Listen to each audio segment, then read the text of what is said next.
widely known. So here he goes for the takeoff, and it will be followed by a looping.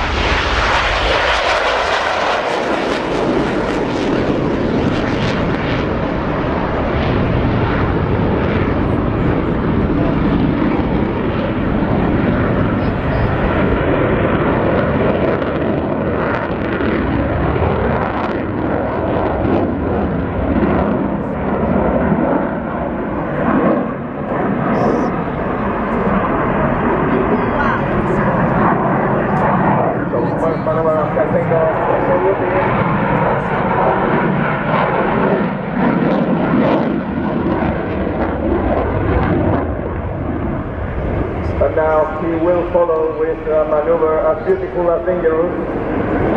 45 degrees. To make a dive which has to be made with extremely precision.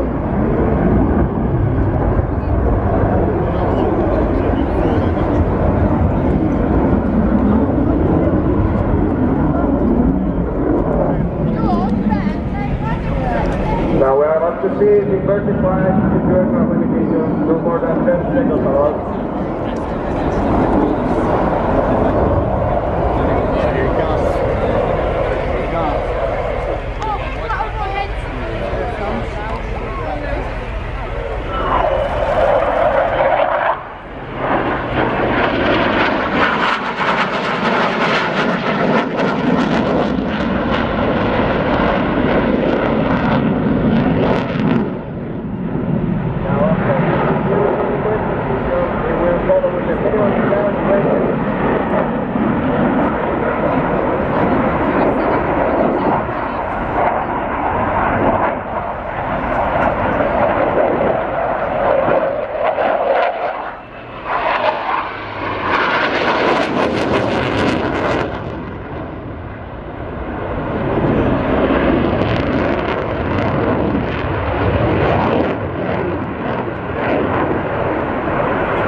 So beautiful.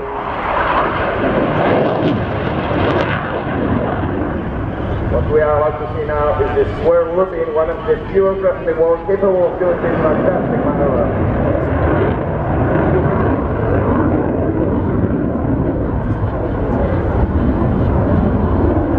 Because the no alpha limit of the aircraft,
85 knots.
So just a few more minutes more, now he will come here to say hello to all of us, and after that it's transonic pass.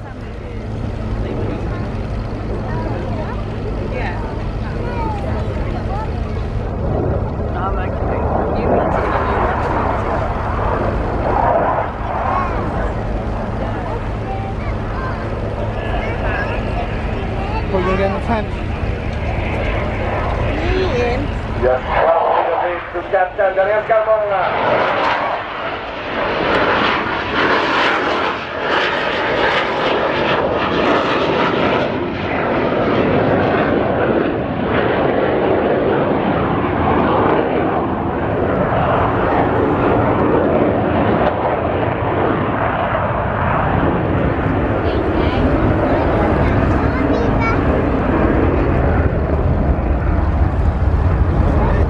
Finally, we will see him at Mach 0.9er.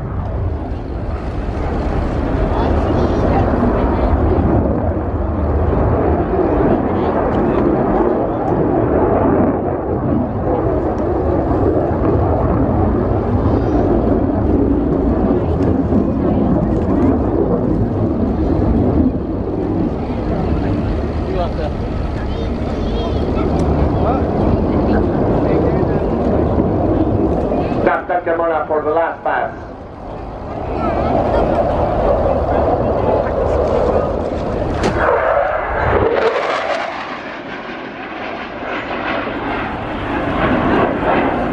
So thank you very much. I hope you enjoyed this as much as me, and we will see this tomorrow after again.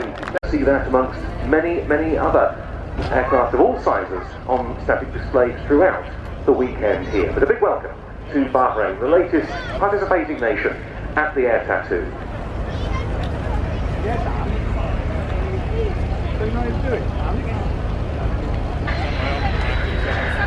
And the next item is about to run in, so I'm going to hand you over to their commentator, Flight Lieutenant Paul Hyken.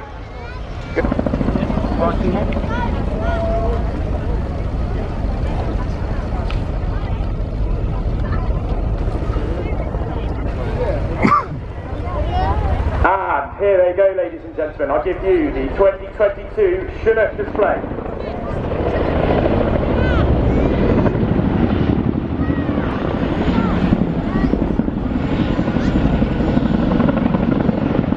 The aircraft now brings to the left to reset for its next manoeuvre, an offset wing over to the left. It's a challenging manoeuvre with the co-pilot Flinny, who's sat in the left-hand seat, not only calling out to the pitch angle, roll, his heights and speeds, but also glancing out to the left-hand side, talking him around until you can see his display line again.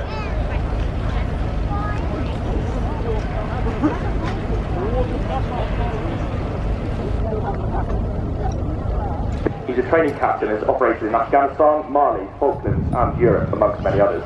Back in the UK, he was the captain of the National Standby Aircraft called to support the crisis at Wavy Bridge in 2019.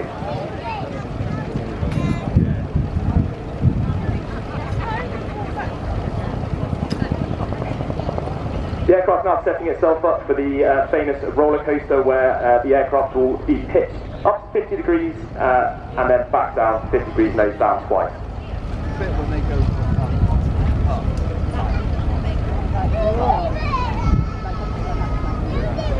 During this manoeuvre, the challenge for the crew is to descend onto the craft centre between nose overs whilst controlling a 15-ton aircraft which is being pushed or pulled by the wind.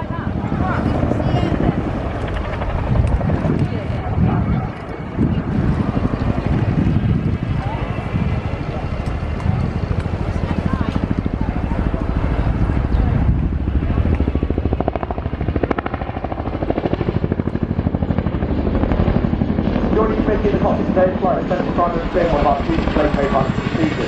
He joined the Royal Air Force in 2010 before converting to the Chinook and joining 27 Squadron in 2017. He deployed to Mali, Falkland Islands to support UK operations and been on several overseas training exercises. He enjoys skiing, is a keen triathlete and barbecuing no matter what the weather.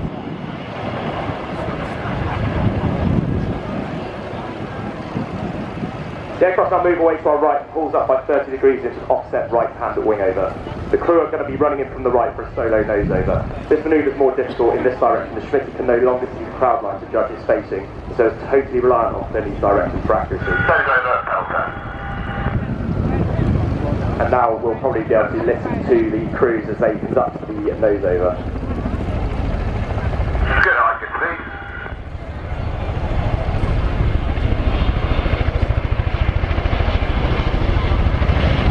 Good eye, good speed. Stand by. Ready. Enter. Now. 10, 20, 30, 40, 5, 50. Open up. 10, 20, 30, 40, 400 feet. 350, 300, 250, 200. Pedal turn next. 90. 100 knots. 150. And now out to crowd left for the pedal turn.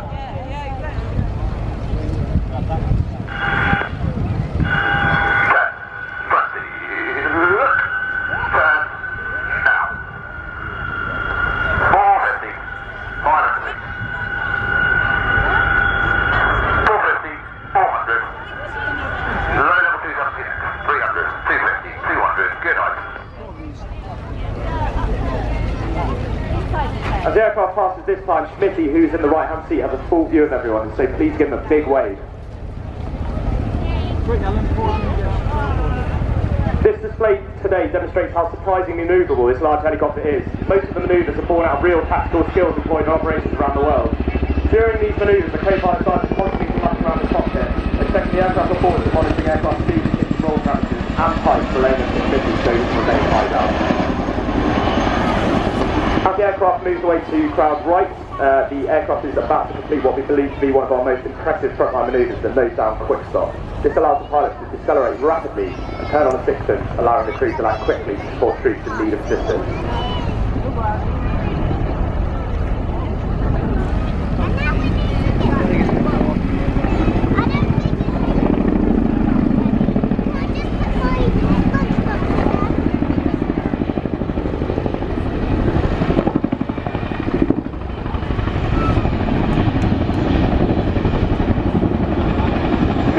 Fly cross cockpit, allowing our crewmen, Scotty, to enjoy the best view of the house. This is your chance to give them a huge wave as they cross the display area. In the cabin today is Sergeant Scotty Morris. Scotty joined the Air Force in 2009 as a logistics flyer deployed to Afghanistan before applying to become aircrew. He completed his training and joined 27 Squadron in 2018, and in his 4 years on squadron he is deployed to Mali and Australia. He's a keen golfer, though he admits to himself that his ability does not match his enthusiasm.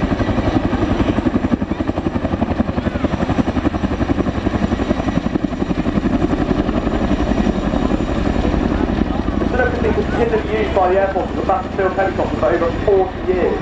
It first saw action in the Falkland Islands cockpit in 1982 and has been operational use in Iraq, Afghanistan and most recently Mali, to name a few.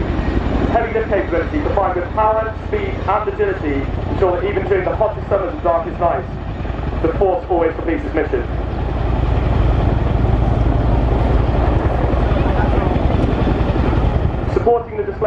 this year are an exceptional team of engineers, many fresh back from operations in Mali. Leading the engineers is our engineering officer, Flight Sergeant Neil Eaton. We could not put on this fantastic display for you today without their hard work and dedication. The crew are now approaching a quarter of a mile to the left of the display station where they'll be focused on returning the aircraft to the hover. Shortly they'll pull power and climb the aircraft whilst applying left pedal, taking the Chinook skywards into the Gorney corkscrew, rapidly rotating and climbing to 800 feet.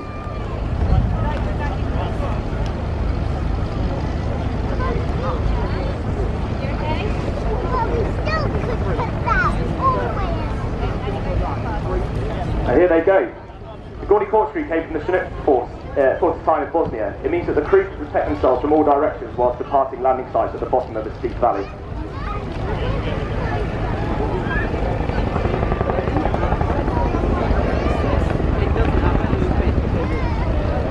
And coming off the top, they begin their 405 degree spiral descent.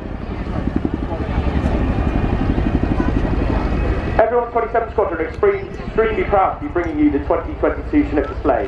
We do this alongside our operational and frontline deployment commitments whilst also conducting all our regular duties, training and tasking throughout the UK.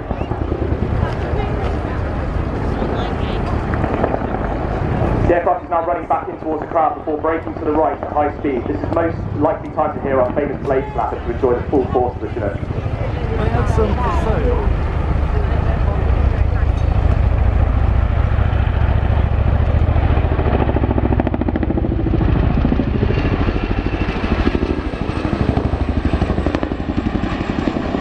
At this point, we'd also like to give a huge shout out to Lex Smythe, Smithy's wife.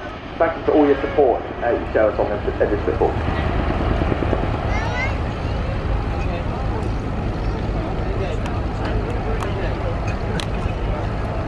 This year, the team are proud to highlight the work the Royal Air Force Benevolence Fund does as well, supporting serving personnel, veterans and the wider RAF family. So as you can see up proud right as the crew reposition for a wing over, Smithy can see into the turn, meaning it's easier for him to set up accurately for a running and landing. Get your cameras ready as the crew will touch down on the back wheels of the aircraft. This is a technique used during emergencies or when very heavy to safely land the aircraft with as little power as possible. After landing, the pilot makes subtle control adjustments to hold the Chinook at up to 20 degrees nose height. It allows Smithy to run the aircraft down the runway while slowing and eventually coming to a stop. To add to this, the unique part of the will then accelerate backwards and take off.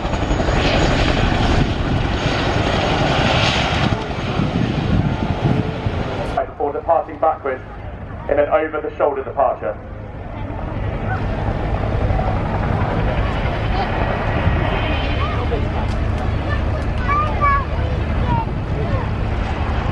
Don't forget to enter our photo competition for the chance to win one of our official Chinook display team patches. Please send us your best shots for today's display, as we do love looking through them. The email address to enter, see our Chinook display team's social media feeds, and good luck to those taking part. And now we must say goodbye. It's been an absolute planning takes place often weeks in advance. What we see here with this very wonderful mixed formation is a result of a lot of study by the Red Area pilots as to what the visual references are to make it look a really nice and neat but safe formation. Indeed, there are photographs taken from different aspects of the aeroplane they'll be formating on. Yes, and sometimes it may well be something as innocuous as lining the wing tip up with the third window, but that makes for a perfect diamond shape or perfect arrow shape that we'll see in a few minutes. Yeah, visual references, people might think something quite crazy, but they're very important to any formation flying, right? No matter what the type of aircraft. Yeah. And there they are, on parole.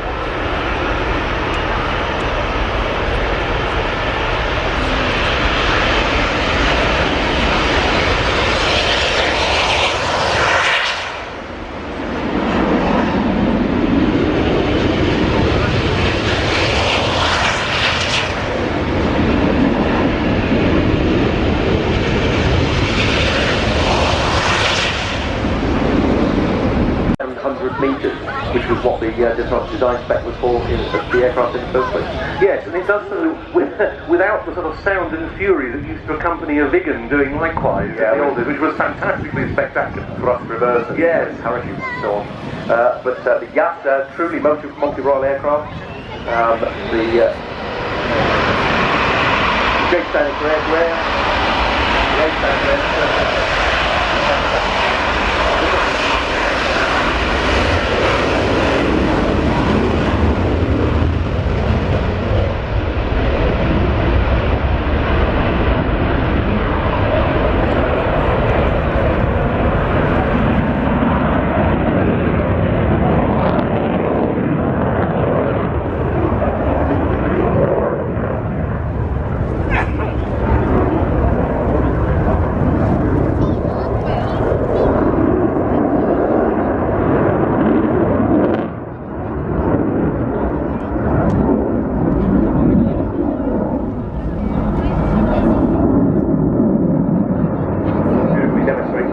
Well inside of 2,000 feet, despite no headwind and the very warm temperatures today.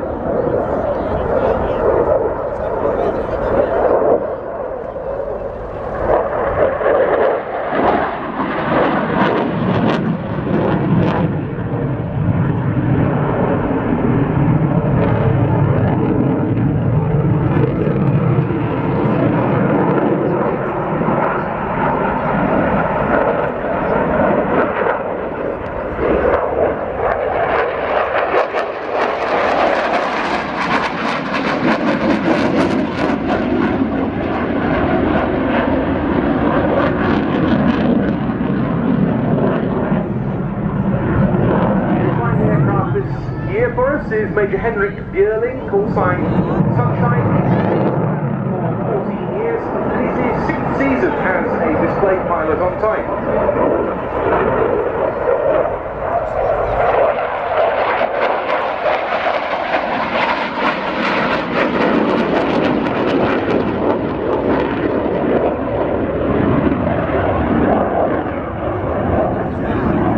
Mark was talking about how this is a true multi-role aircraft.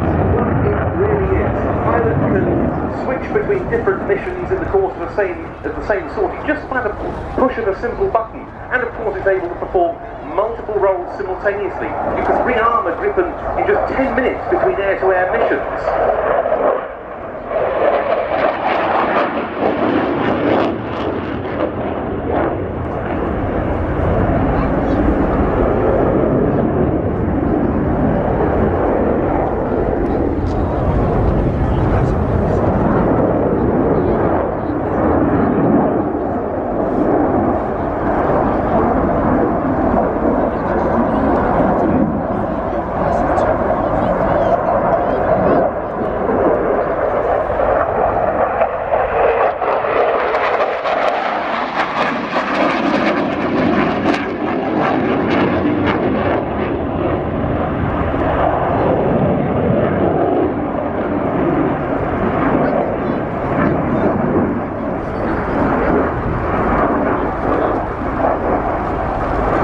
Turns back in towards us, we're going to see the aircraft rolling through 360 degrees, pitching up.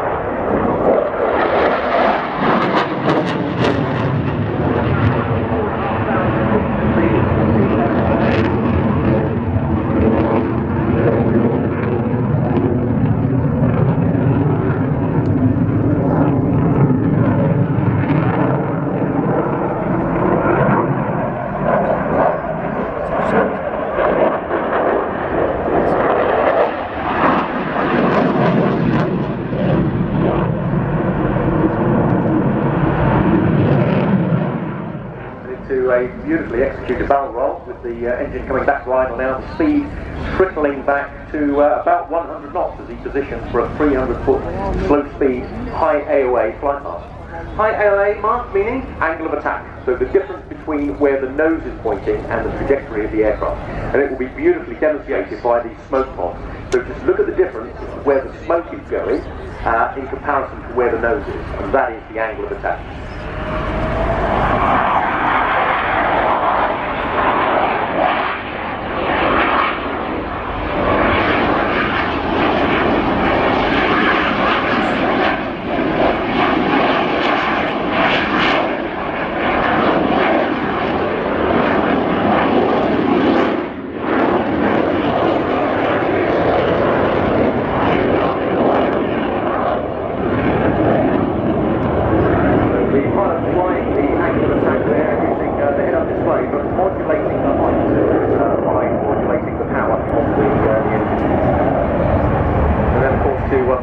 speeds, and the aircraft accelerating away at about 20 knots per second.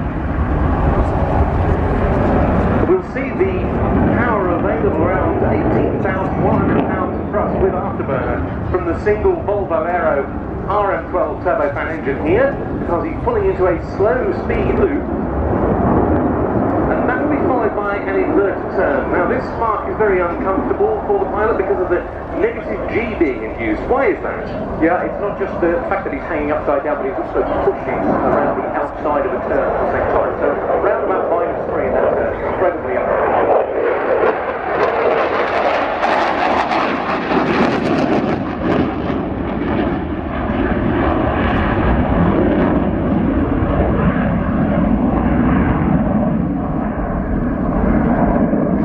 Now for a high-speed pass. This, as I said, the YAS-39C model. Well, the future of the design is being now it's as far as production is concerned is the Gripen E, the single-seat version, and the F, the comparable two-seater.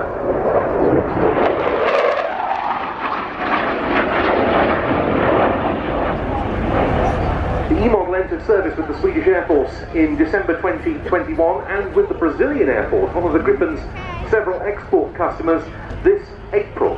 But Saab are also marketing a maritime version, a carrier-borne version of the E-model, something rather different for Saab, and the C's and D's are being offered by the manufacturer as dedicated aggressor aircraft.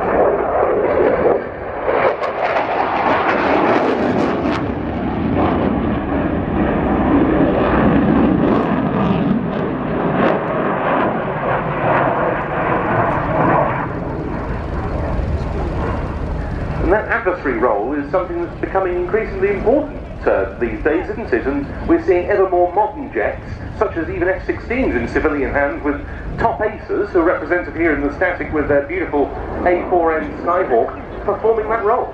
Yeah, in the old days, you'd have sufficient aircraft of a particular fighter fleet to act as your own aggressor, but with because of expense and size of air forces now being smaller and smaller, that role should not be conducted by the aircraft that you're training for. There should be something that is representative of the enemies that you may encounter, but at the same time something that is... With the Swedish Air Force Gripen.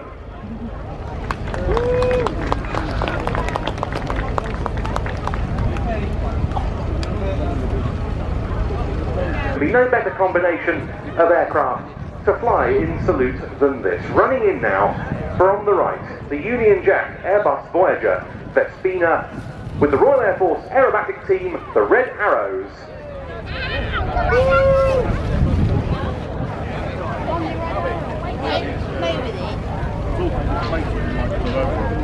We donated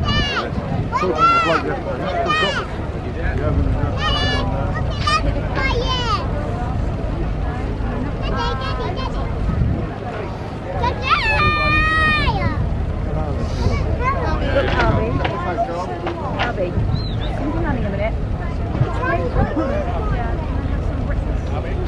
You're messy.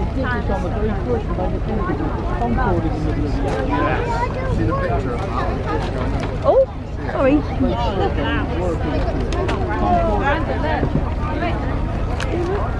Brandon,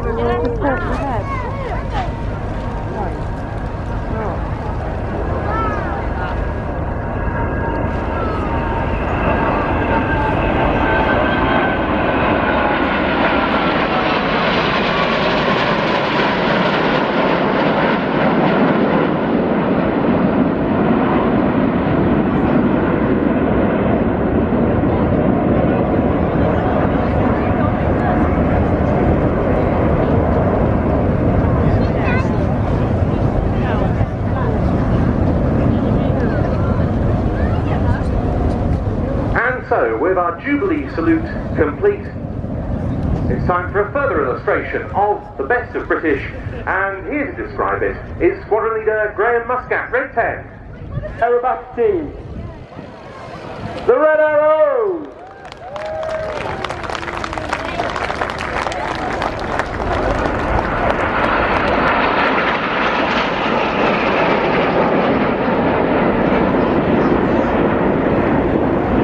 As the team pull up at 4G and over 400 miles per hour, you can see them collapsing into 7 Arrow.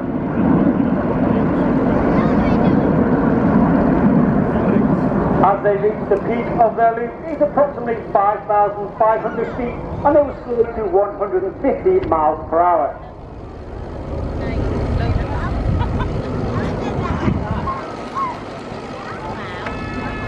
Red 1 brings the formation to the right. Red 1 is squadron leader Tom Bowles. He's in his second year as the team leader, having previously been the synchro leader in 2017. He's also flown Typhoon operationally as a former qualified flying instructor on the Hawk T-Mark 1 and the Tucano, and was also the Tucano display pilot. Smoke comes on as Reds 2, 3, 4 and 5 make their way to the rear of the formation for our first space-themed shapes.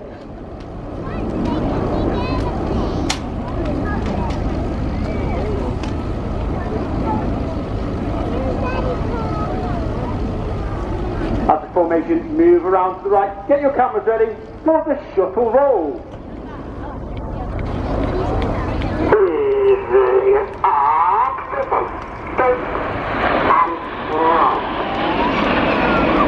As the formation rolls to the left, to the right hand side, closest is Red 2, Flight Attendant Stu Roberts.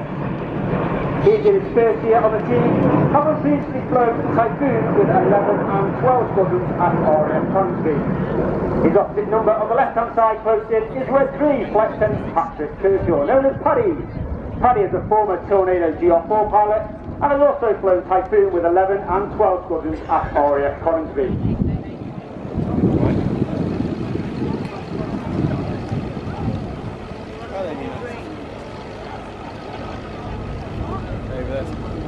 Reds 4 and 5 smoke come on as they move up with Reds 2 and 3 to sit alongside Red 6. The Red Arrows are based at RAF Scampton, just to the north of Lincoln. Scampton was the base for the famous World War II Squadron 617, the Dam Busters. RAF Scampton will close at the end of this year and the team will move to RAF Waddington, just to the south of Lincoln. In tribute to its squadron, its history, and now that the 617 Squadron flies the F-35, this is the Lightning Loop.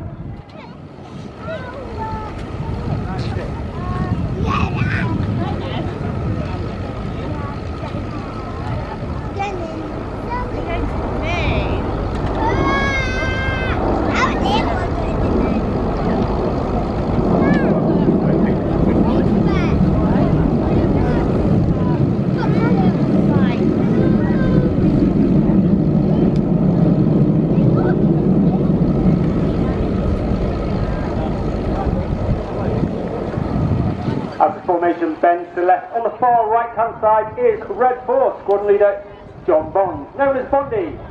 Bondy is in his 5th year on the team, having previously been synchro leader last year.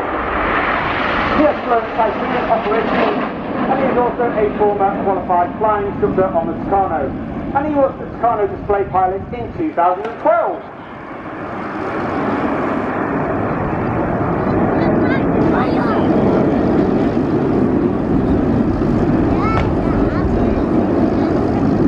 Reds 4 and 5 smoke again as Red 2, 3, 4 and 5 move up to sit just behind Red 1. The go call is made for Red 7 as 6 moves to the right hand side and 7 behind Red 3 on the left hand side.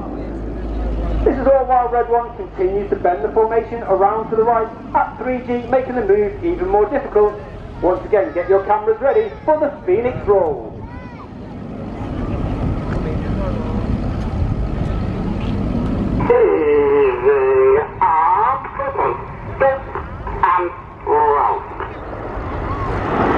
As the team rolls to the left, you can see the iconic shape of the Hawk aircraft. The Hawk has been with the Royal Air Force since 1976 and has been with the team since 1979, where it replaced the Follard Gnat. With the closure of the RAF Squadron 100 and 736 Royal Naval Squadrons in March 2022, that makes the Red Arrows the sole operator of the Hawk T-Mark 1 in the United Kingdom.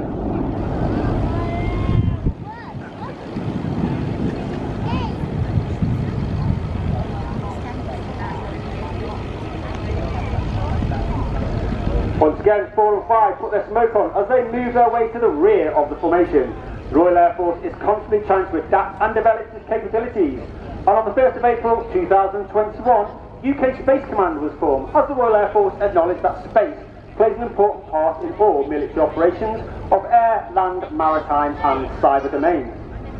In a tribute to the importance of space, with a shape that represents the lunar landing craft of those missions in the 1960s, this is Apollo.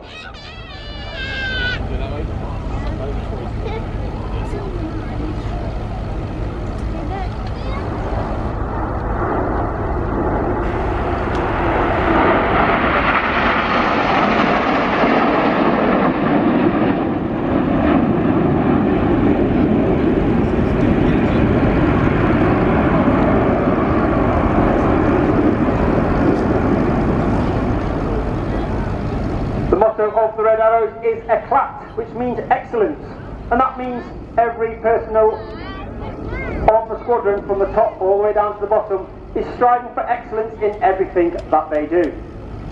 We are also aware that we are only guardians of that motto for between 3 and 5 years, and as such we try to leave the squadron in a better place for those that join behind us. You'll now see the formation change again, with 6 and 7 moving up front alongside Reds 2 and 3, with 4 and 5 in trail. The crowd's favourite for its colourful and dynamic manoeuvre, representing the combat aircraft which is no longer in service but was on operations for nearly 40 years. RIAT, get your cameras ready. For the crowd favourite, this is Tornado.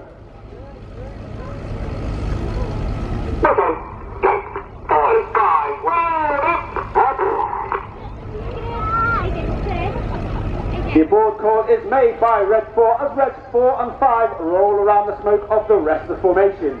Get yourselves ready for the colour change as Red 1 brings the formation around to the right. And Reds 4 and 5 smoke red and blue. Smoke red looks like he is a former Tornado TR4 pilot and has also flown the Harrier and the F-5 while on exchange with the United States Marine Corps.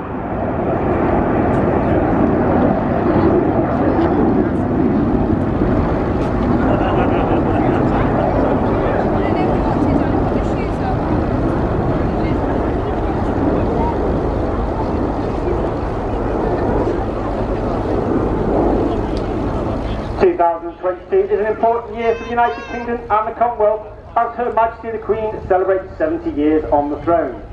In tribute to that prestigious occasion of her Platinum Jubilee, once again get your cameras ready for the colourful Jubilee Presents.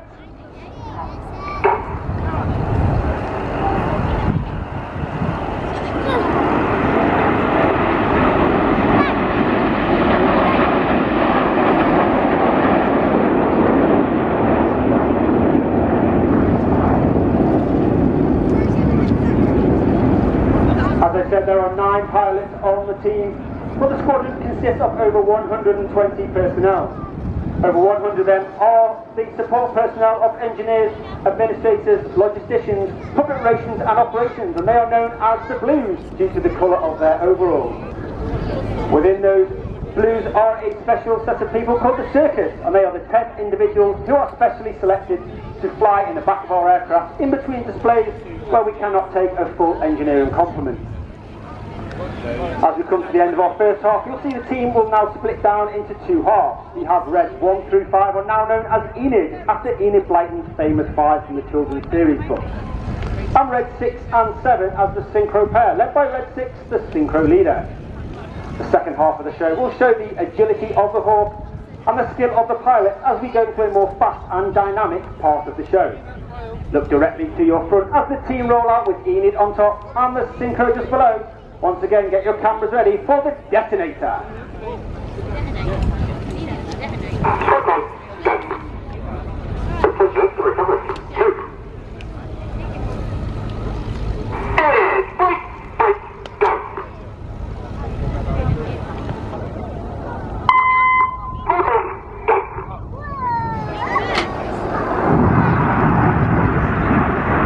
Red 7 and 6 break away from Red 7, smoking red and Red 6 smoking blue.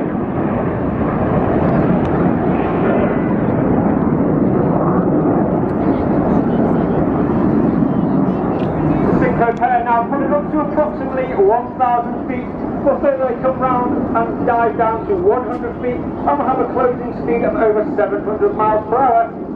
They perform a series of barrel rolls in the double roll.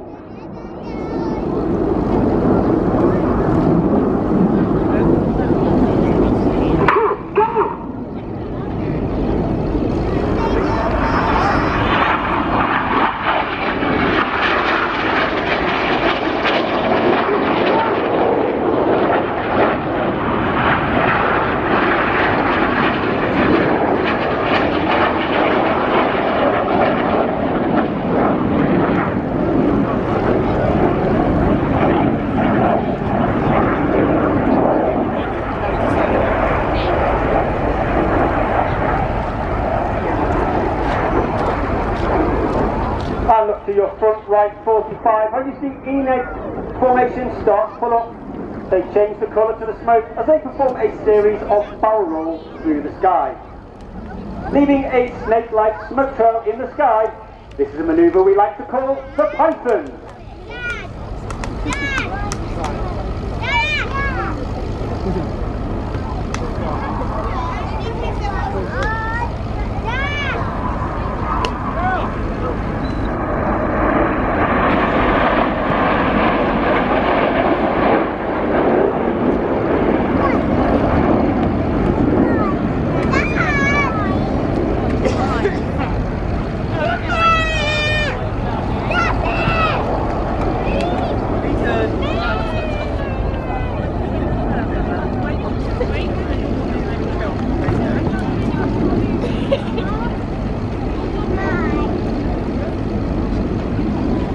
As Enid leaves the displayer, keep looking to your left and to your right for the synchro pair returning back to our display line.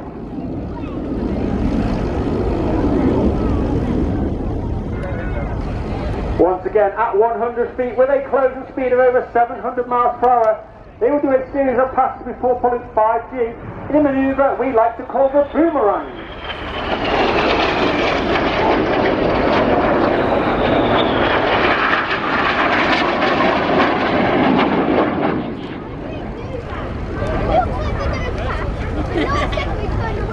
Each aircraft now pulling up at 5G, which means that everything about them is now weighing 5 times heavier than what you and I are as we stand on the ground. They will reach approximately 2,500 feet before being inverted with 60 degrees nose down, looking to dive down back to that 100 feet as they complete the boomerang.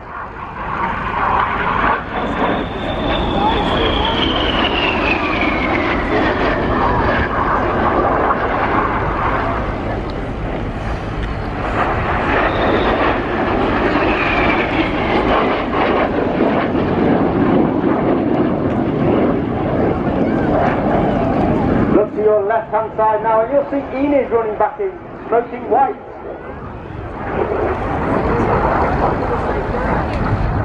The red smoke comes on from red 2 and 3 as they perform a series of barrel rolls around red 4 and 5. 4 and 5, the blue smoke comes on as they do the same around red 2 and 3. In one of the hardest manoeuvres for our new pilot each year to master, this is the rollback.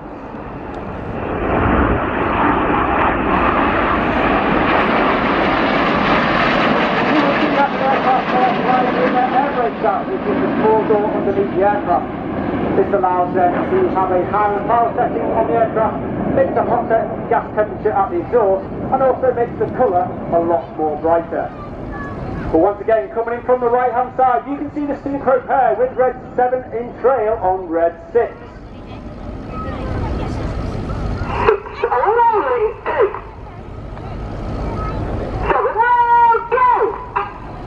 Red 7 smoking with red, white and blue in the corkscrew around the smoke of red 6.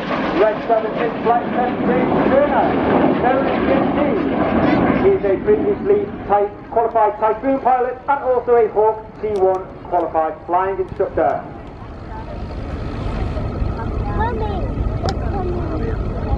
Keep your eye on the synchro pair to the left hand side as once again as they pull 5G with red 7 on trail on red 6 the synchro lead.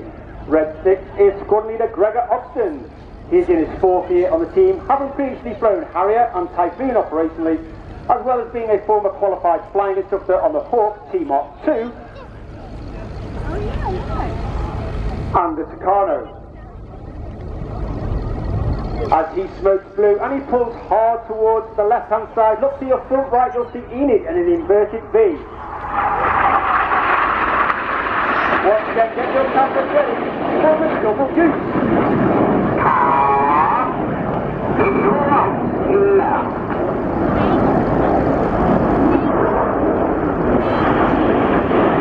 Each aircraft is fitted with a smoke pod. That smoke pod is capable of giving us 5 minutes of white smoke, 1 minute of blue smoke, and 1 minute of red smoke. Therefore, each show is carefully choreographed in order so that we make sure we have the right smoke at the right time and the right colour during the display.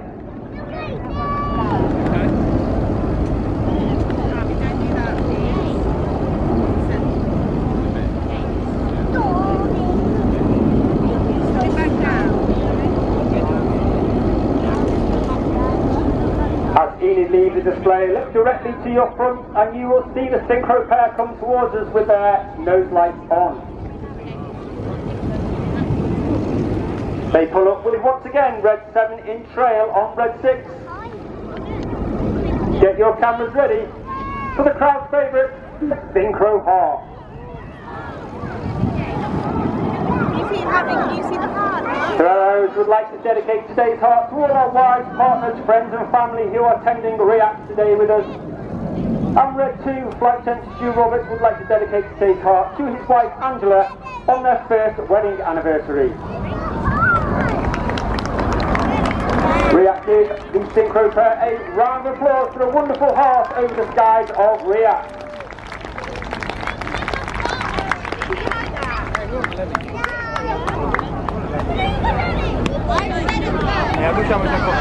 Once again, the synchro pair dive down to 100 feet for their final pass.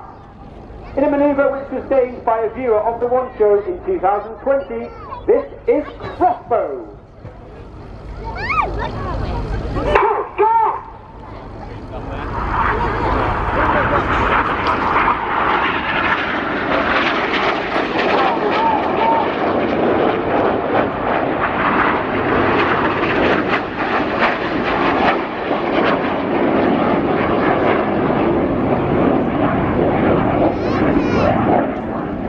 And look directly to your front so you can see Enid formation in line abreast, smoking white as they come towards us.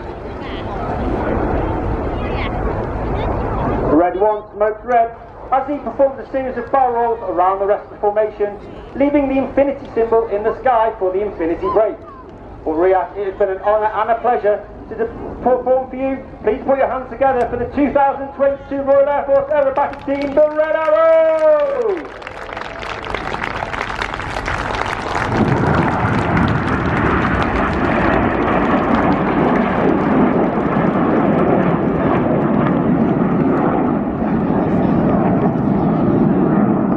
Puts the white smoke off as he gathers the rest of the formation to form up for their final running and break land. As I said, it's been an absolute honour and pleasure to perform to you once again at RIAT.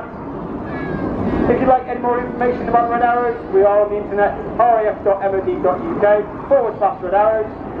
We're on Facebook, RF Red Arrows, and Instagram at RF Red Arrows. Once again, I'd like to thank you for all your support in the past and in the future. Please take care of yourself through the day with the heat and the sunshine. Please enjoy the rest of your day, and I hope to see you next time. As well from the customer service points at the service stations, of course, and in the blue program pods. The blue program pods are there to help you through the day. Well, it's going to be another long day. Of course, it is one of the longest air shows we've ever done. To tell you lots more about what is coming up for the rest of the day, I'm going to hand it back now to our experts, commentary team, Ben Janelle and Mark Meaton. Sorry, Mark Meaton actually works for me. He's down the fly line with a vintage helicopter. Isn't that extraordinary? Well, get him down, he can do the commentary as well. Yeah. But anyway, chaps, we know who you really are. Whoever it is, yes. Over to you, whoever you are. Thank you, George. We've got monster Red Arrows from quite a different kind of aircraft. It is so incongruous, in fact, towards the bulky chase, sailing so high into the sky and pulling off turns, loops, rolls, so hugely and gracefully at the same time. The aircraft can carry, don't forget it, pallets of platforms weighing up to 30,000 pounds, or 63 soldiers, 46 fully equipped paratroopers, 36 stretchers, or other combinations up to 70,000 and odd pounds maximum takeoff weight. The ruggedness of C-27J is confirmed by mission availability rates in excess of 85% recorded in years of operational deployment by several air forces in 2006. And here she comes with a high performance takeoff, followed then by a Viper climb.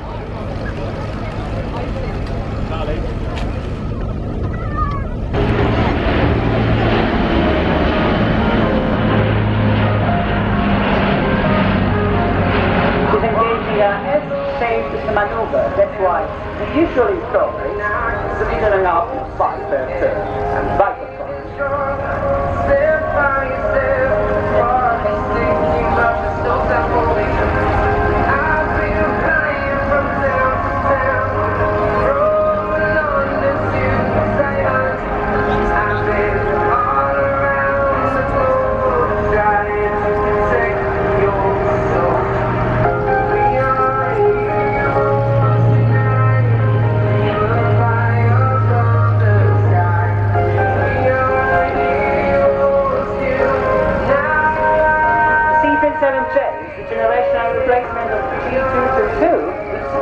Performance improvement in a strong criminality flare bar is the correspondent for engine urgent C-130J. But what we are seeing though today, and hopefully clever hands to at the end, is not that bit of the answer is a joint effort, a third work that make us all proud to serve our country and our ideas for a free and peaceful world.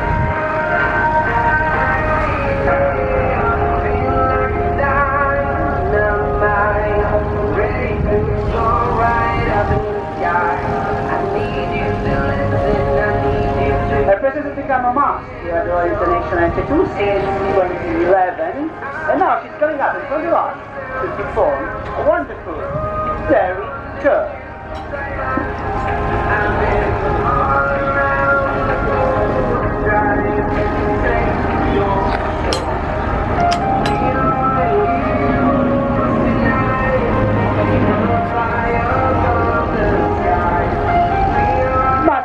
Forward, and now the dairy will be closed by a slow part turn on our left. Well, it's a very warm day, but so actually the winds that help us to cool everything down. Blue skies and plenty of sunshine, some snatchy clouds, but very high ceilings. That means huge, high program, related verticalization. Although two safety regulations have become increasingly strict over the time, so the program has to go through a stern routine. Some maneuvers which were all the rage over the previous years may not be approved for the next season. Safety first. But now, snapping the turn performed at 311 miles per hour.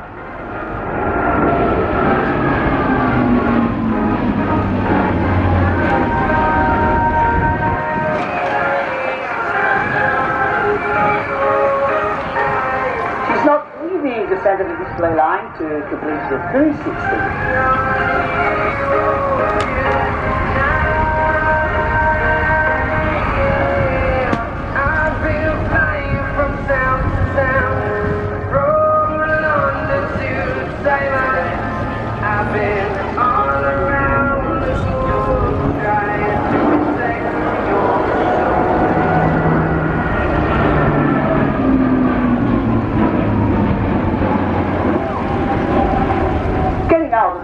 Turn a sharp climb and a new jelly with a good form to reset the aircraft for the next highlight. Let me introduce to you now the three members of the crew. Major Jonathan Canistrini, commander, who actually flies the aircraft. Major Davide Sottotechi, who handles the engine setting, co-pilot, that you may choose to call him the fireman, stoker, the barbecue flipper, the fireworks seller, the co-pilot, or whatever your imagination is capable of. And the third man, the warrant officer, Giuseppe Civica, who checks upon the complete configuration and parameterization and control. Human resource remains beyond any doubt most rich value. The C-27 of rapid performance needs a perfect harmony among the few members.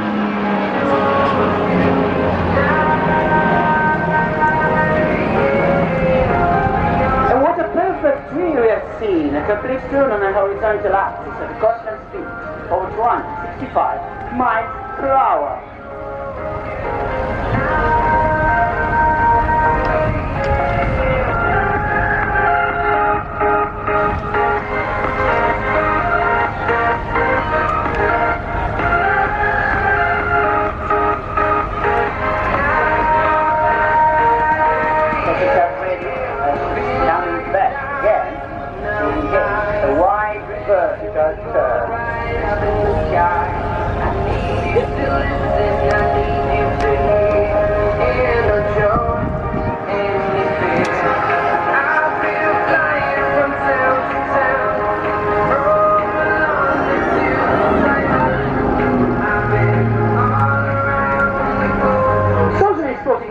Belly to the audience. Mischievous, isn't it?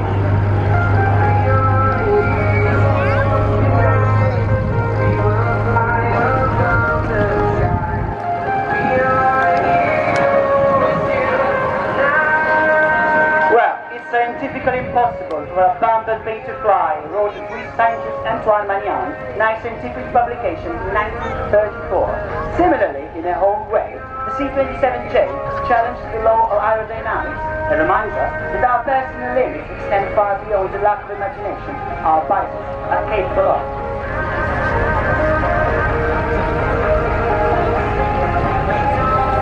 She boasts the largest load compartment of her class, and which stands up to 5 tons per square meter.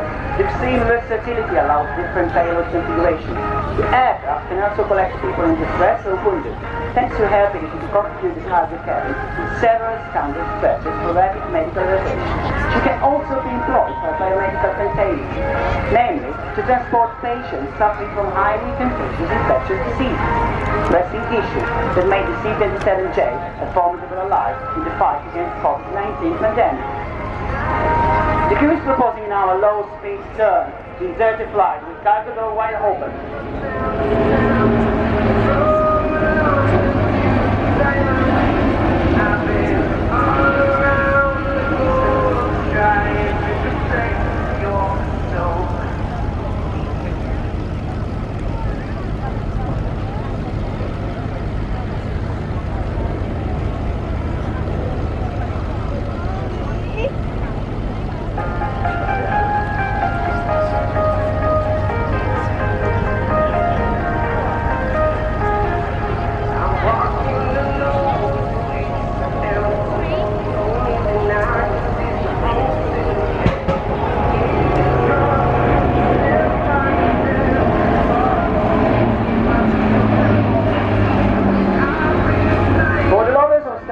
Length 74 feet and 6 inch, wingspan 94 feet and 2 inch, height 31 feet and 8 inch, and wind area of 880 square feet, propeller 6 blades called Gaudy, 2 Rolls-Royce engines, the maximum speed is 60 km per hour, that makes 3740 miles per hour, and the cruise speed is 3062 miles per hour, which makes 3015 knots.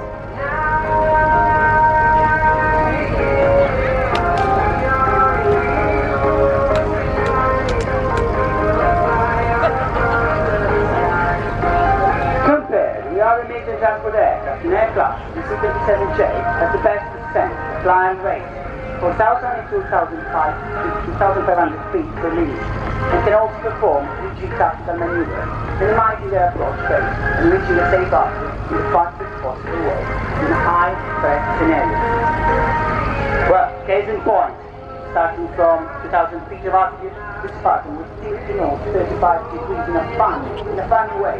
We should be performing a quite peculiar maneuver. Steep descent, steep approach.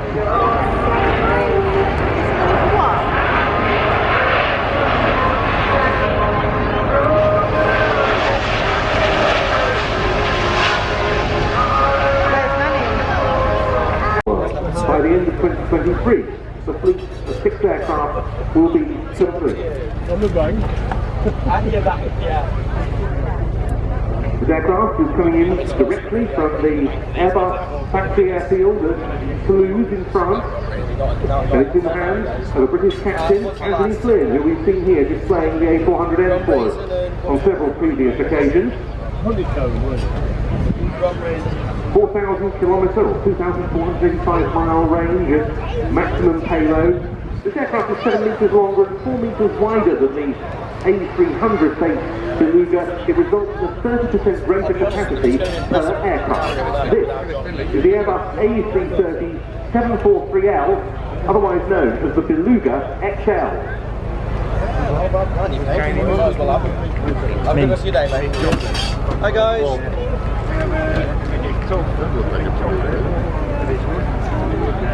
Top second.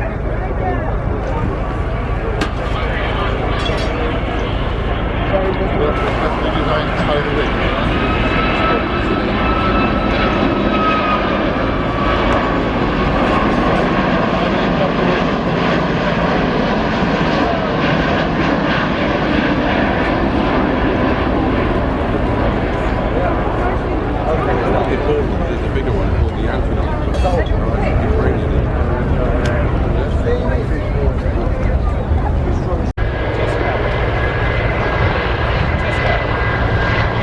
Another result of all of that, Hungary plans to keep behind in service until at least 2025. Their roles are being expanded to include providing support to the civilian population, for example, on flood or disaster relief missions if required. Hungary is considerably bolstering its helicopter fleet. After behind, they're getting Airbus A445Ms, deliveries of which started in late 2019. They've also bought 60 Airbus A325M, the Caracal version of the Cougar or Super Puma.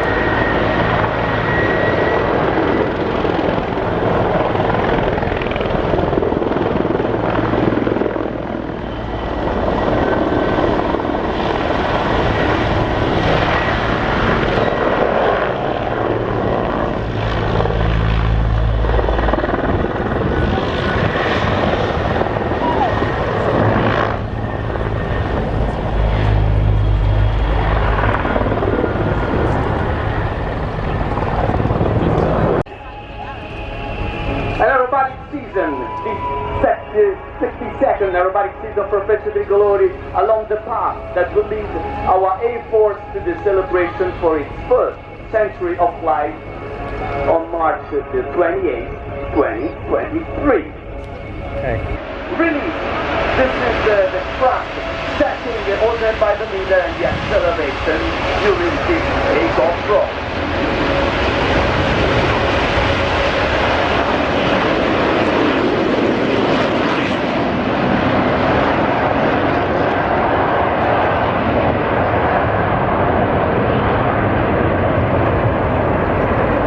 2 sections airborne. The first section in the front from 21 to 25 X formation for the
2022.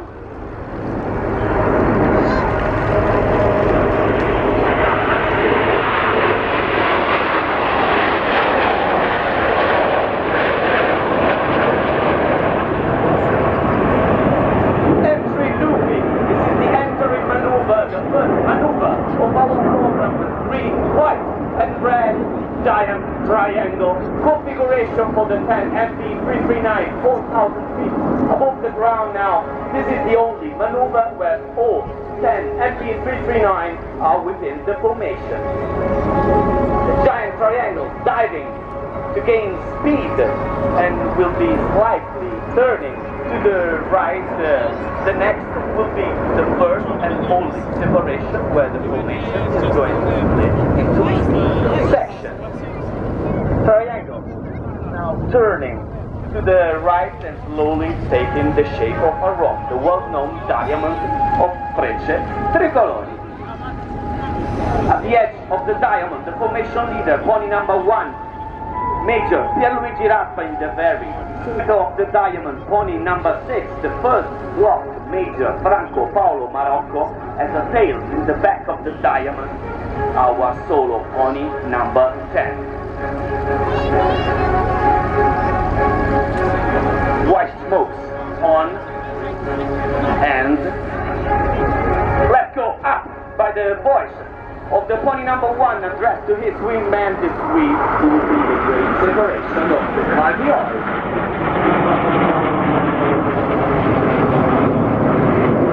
The first separation is actually the solo of the middle, moving to our left, where he will come from the first maneuver of the show, back to 5 acres to the left, 4 to the right. Don't miss the opportunity to take a picture of the first. Crossing of the show.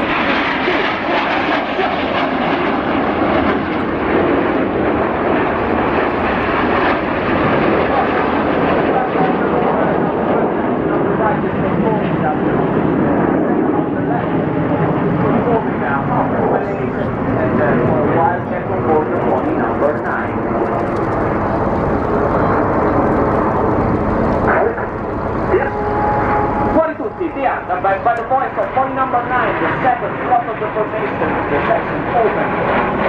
The first going the edge and the little rock for the second section.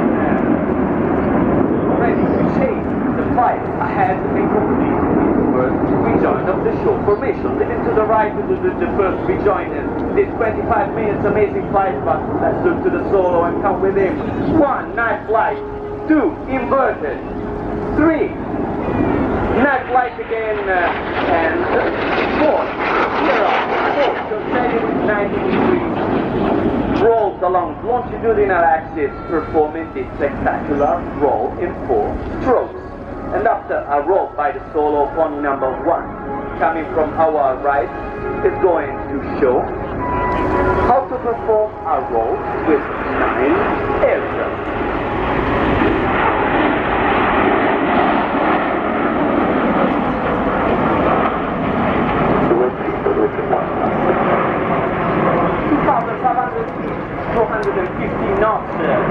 Rotation along the axis is performed with a twisted flight path through the kernel of a giant bug. The formation rolls as a single huge lift indication provided by the leader about total energy in terms of speed and height at the top of this bar roll. Alternation, solo, main formation to give an aggressive rhythm to the exhibition of the Frecce Tricolori, so 9 aircraft to the left, 1 coming from the right. Solo pilot again, 350 knots, white smoke inverted flight, roll at the display center and inverted again, proving technical features of our MB339, an aircraft able to sustain upside down flight up to 25 seconds. Up the solo to our left and pony 7 and 8 back from the wing of pony 6 to the wing of pony 9.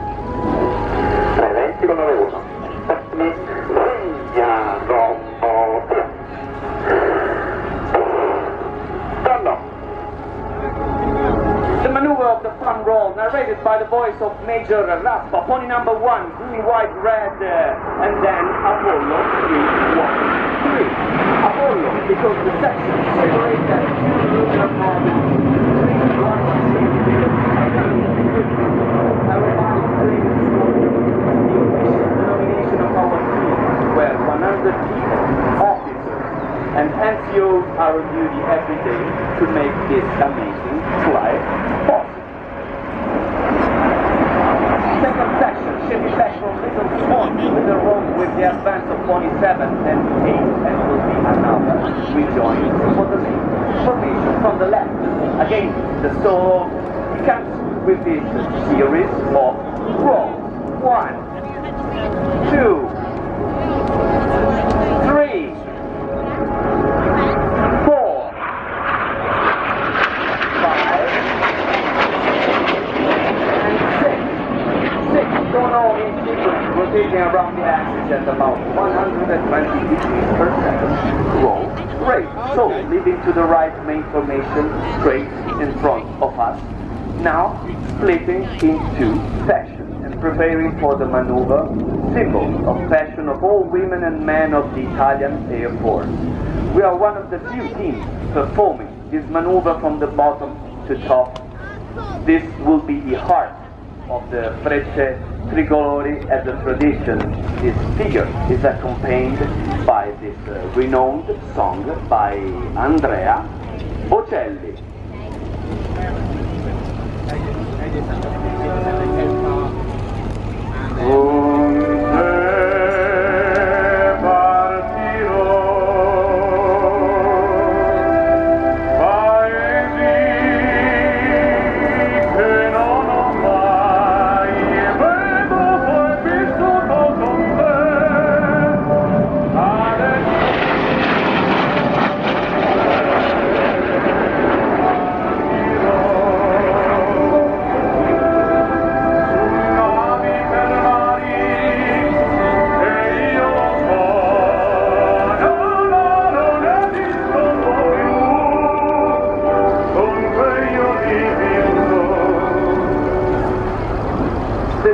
Emotional figure of the Frecce Tricolori closed by another amazing crossing.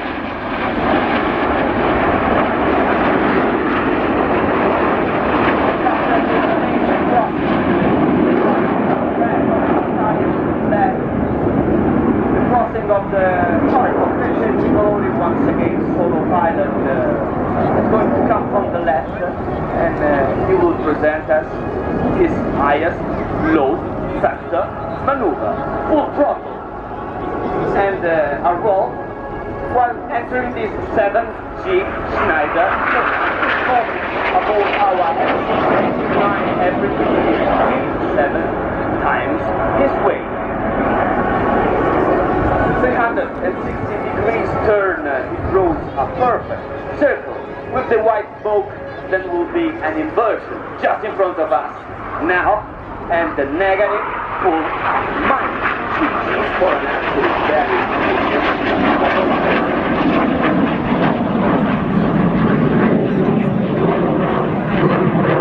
pilot is climbing away to the right from the same direction. Pick from the back, the information is coming again, ready to introduce you pony number 4 and the pony number 5.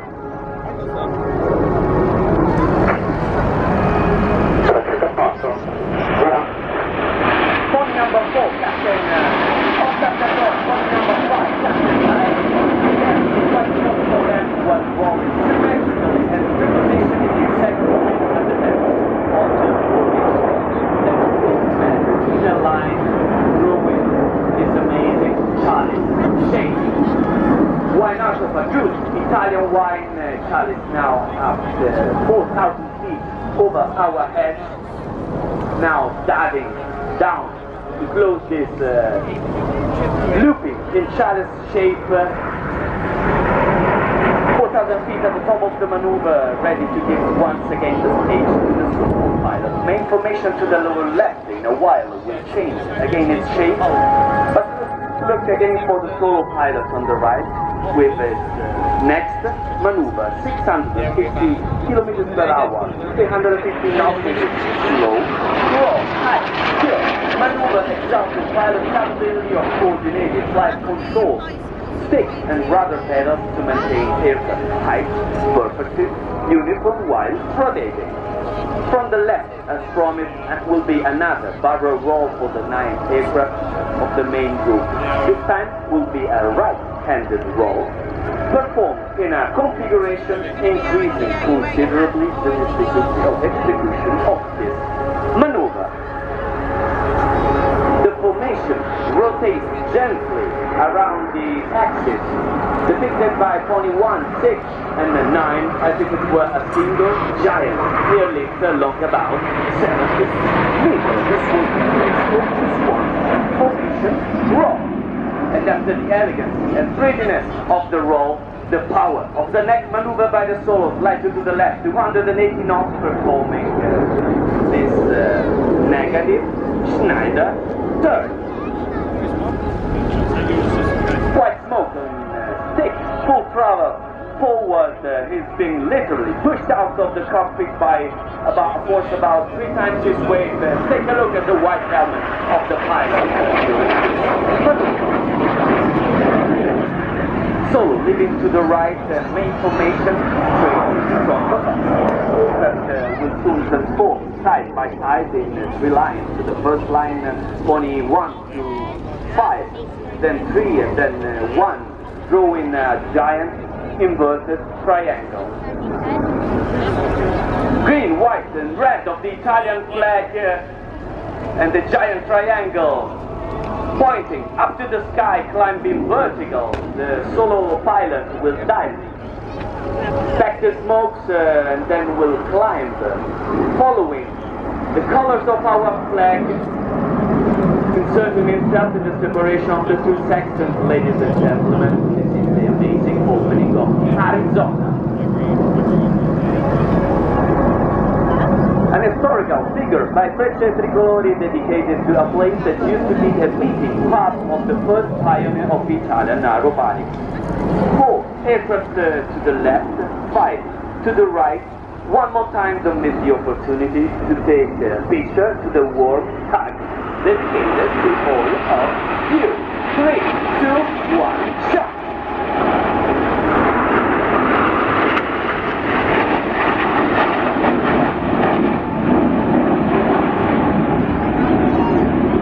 After this amazing crossing, there will be another to join for the 2 groups. Let's look right in front of us, low above the horizon. It's coming. The solo pilot with the next maneuver is now reading airspeed decreasing to 0 on his dynamometer. He continues climbing, while his altimeter pointer slowly stops and inverts its movement. And it's an instant floating in the air and then down inside his own smoke. Ladies and gents, this is the tail slide of the solo pilot of Frecce Tricolori.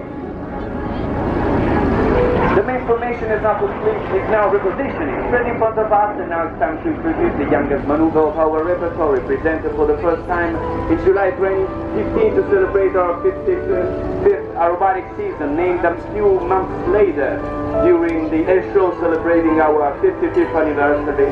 Ladies and gentlemen, for you today with the green, white and red of the Italian flag, with the green emotion of the tricolor, spark la scintilla tricolore.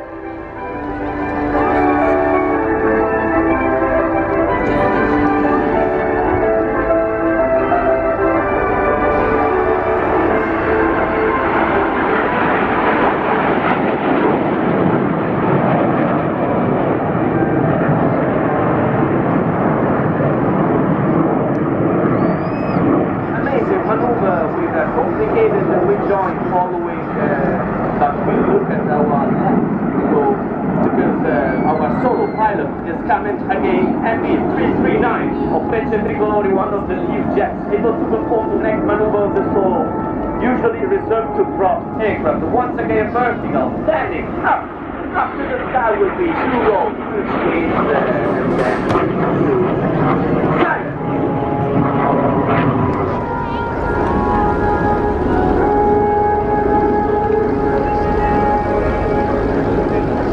So the moment has arrived, therefore let's introduce him. This was the Longsomacher. of the pony number 10 of Frecce Tricolori, ladies and gentlemen, our solo Major Massimiliano Salvatore.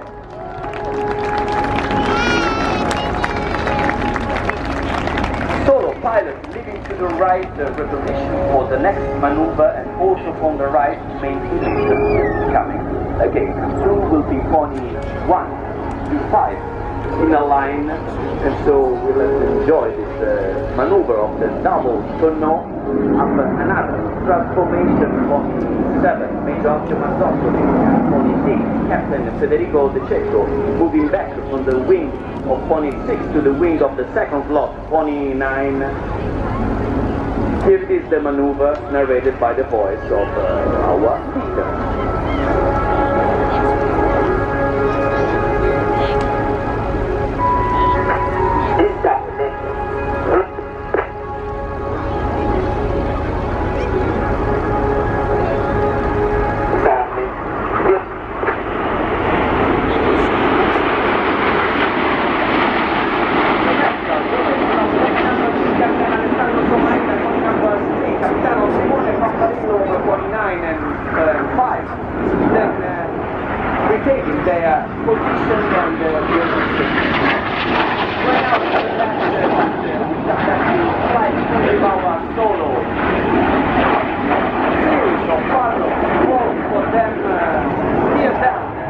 Configuration, but don't worry, no intention for you to land. This is the best maneuver of the barrel roll, and Major Salvatore is demonstrating exceptional maneuverability skill of this Italian twin seat jet trainer by Leonardo aircraft, fully manufactured and maintained in Italy and also used at the flying school of the Italian airport in Lecce Galatina, south of Italy, to train our military pilots.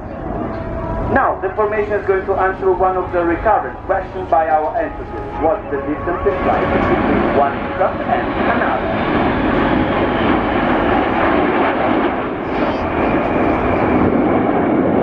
An amazing picture to the tricolor value of our Macchino.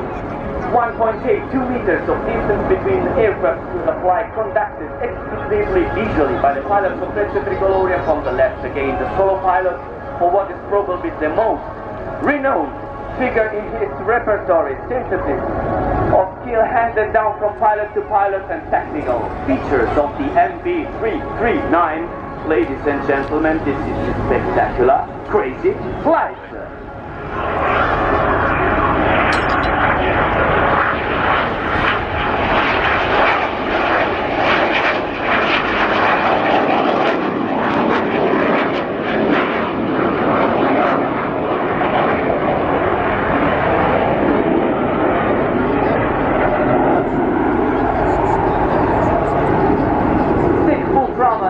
Direction for our solos and climbing to our right, and straight in front of us beyond the sign curve of white smoke left by the solo 9 aircraft of the main formation around are now reconfiguring in Alona big wing formation for the last maneuver of our show.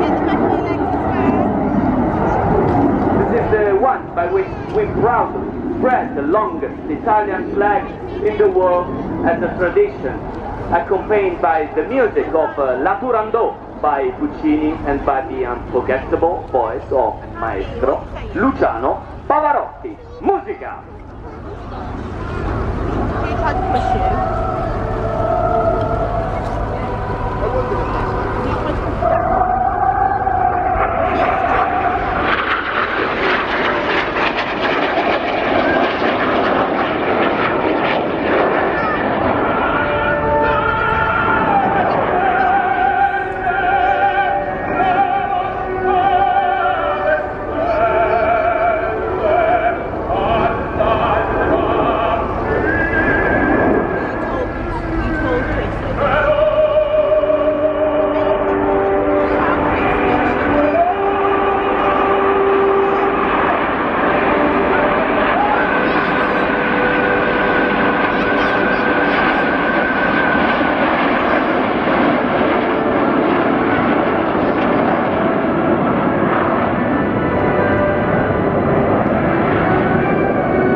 Flying in Frecce Tricolori but one of the secrets of our team is that the most experienced pilot is here on the ground, former wingman and then leader of the team. The commander stays at the center of the display line. Official pages of the Italian Air Force and join us in Italy or abroad attending one of our engagements during the 62nd aerobatic season.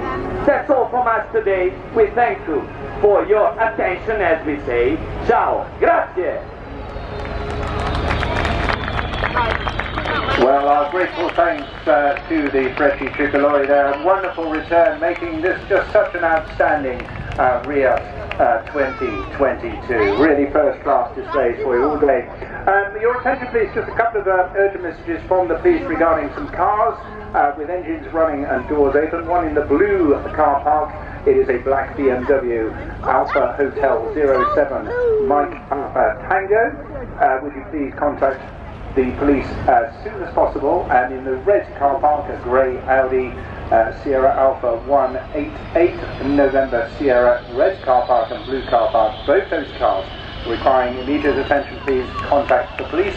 While I have a moment, a reminder as the air warms up, please make Fire in function!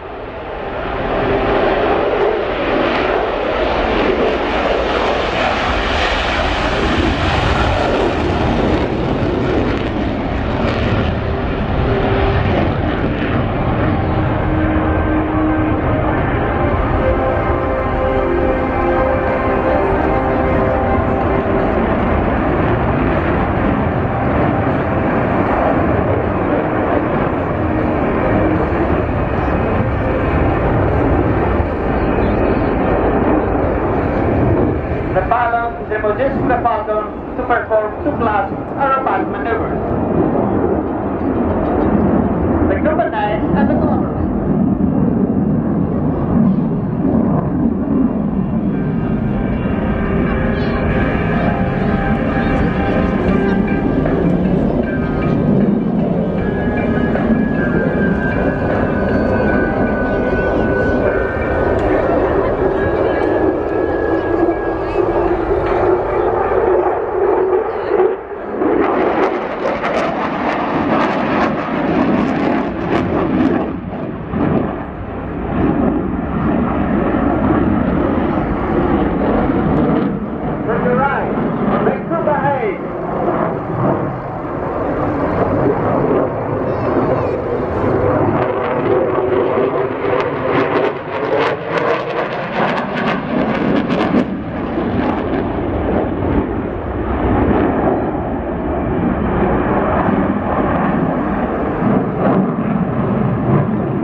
From your right, the Thunderous high speed band.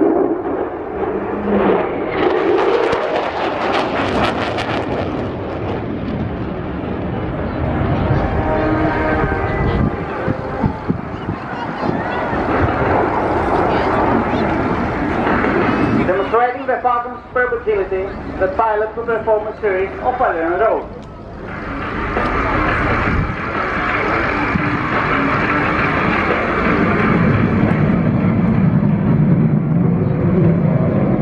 Now you can see, let's briefly roll.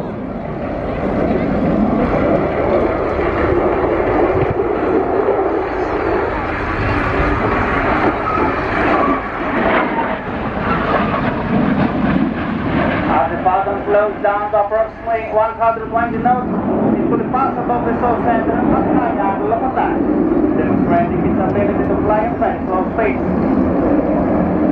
Realization delayed. The high alpha pass followed by the minimum rapid stairs.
F-16 is approaching to your left, firmly demanding an impressive double inverted pass.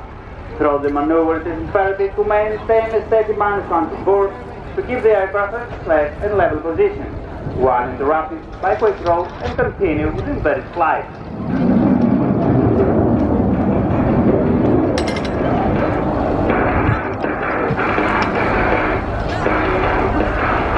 The double inverted pass!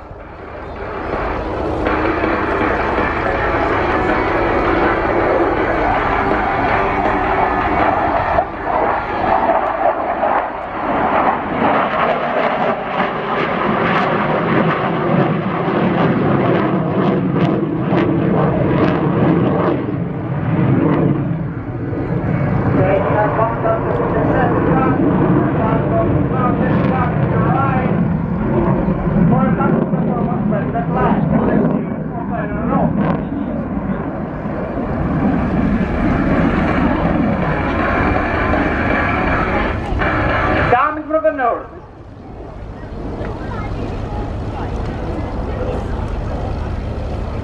Zeus and the victory roll.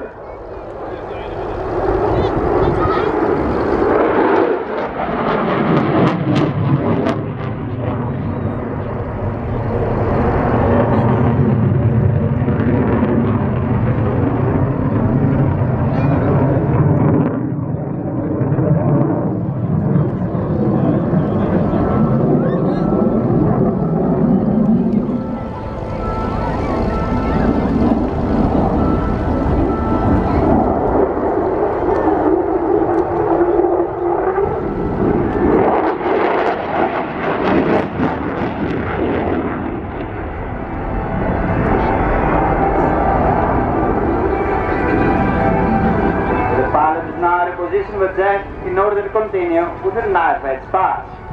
This is a great opportunity to take some memorable pictures. This maneuver is specially dedicated to the staff of the Hellenic Armed Forces as well as our naval life. The F-16 and the knife edge!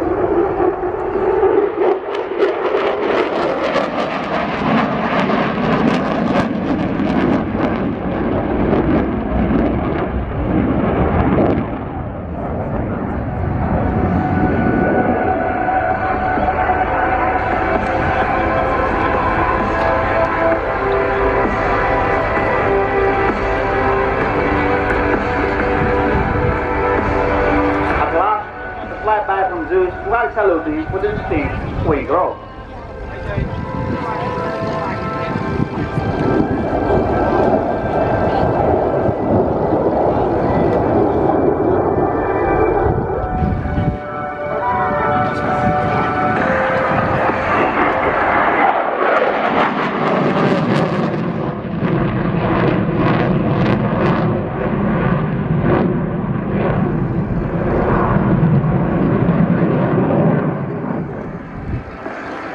We would like to thank you all for being here with us today as we reach on the end of our flying display. Thank you very much and enjoy the rest of the show.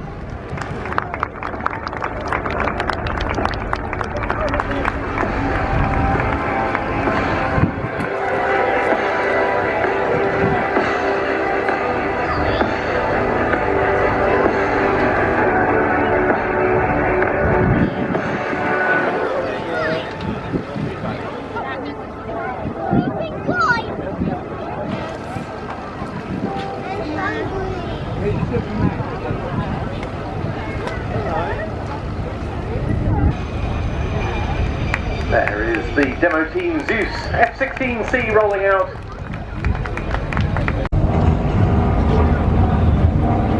Right, here come the other 5 aircraft.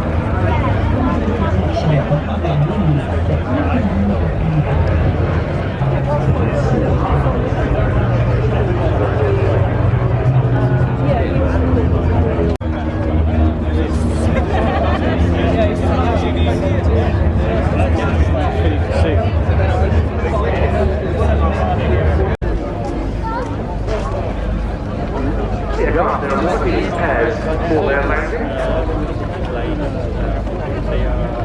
Shows organised by the air tactical team they've attended over the years. 4 in this display combination.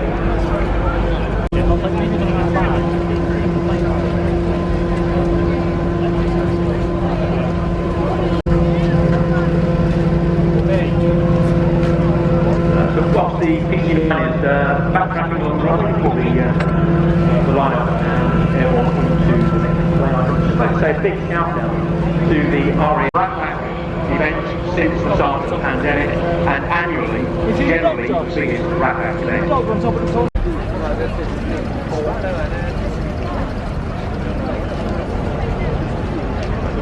A little early there. There was the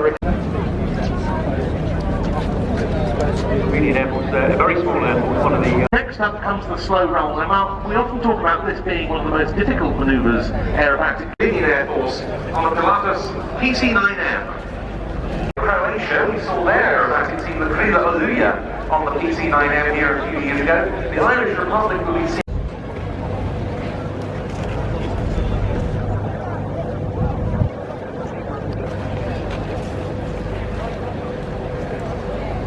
Because this is one of the first generation Hawks, like the T1 we saw earlier on with the red arrows.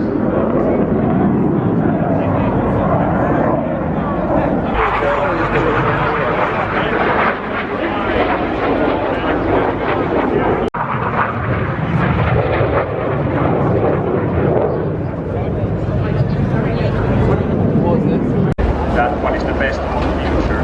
So, and because the Hawk is such a capable.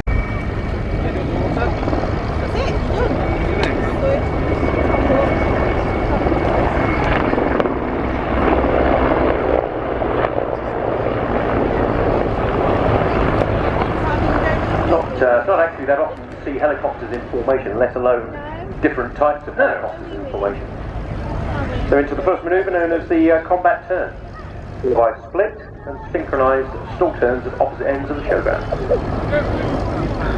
Czechoslovakia was among the first Warsaw Pact users of the Hind when they took delivery of the Mi-24G models in 1982, and then the V, like we see here, from 1985. The Czech Republic has received some newer Mi-35 models. That's the export version of the 24V. They've also supported the use of Hinds by the newly reformed Afghan Air Force. These now all upgraded to NATO standards in terms of communications equipment especially, and very much integrated into the alliance. In fact, the squadron that operates the Hinds is a member of the NATO Tiger Association. We've seen some very spectacular colour schemes on the Hinds from the unit here in the past.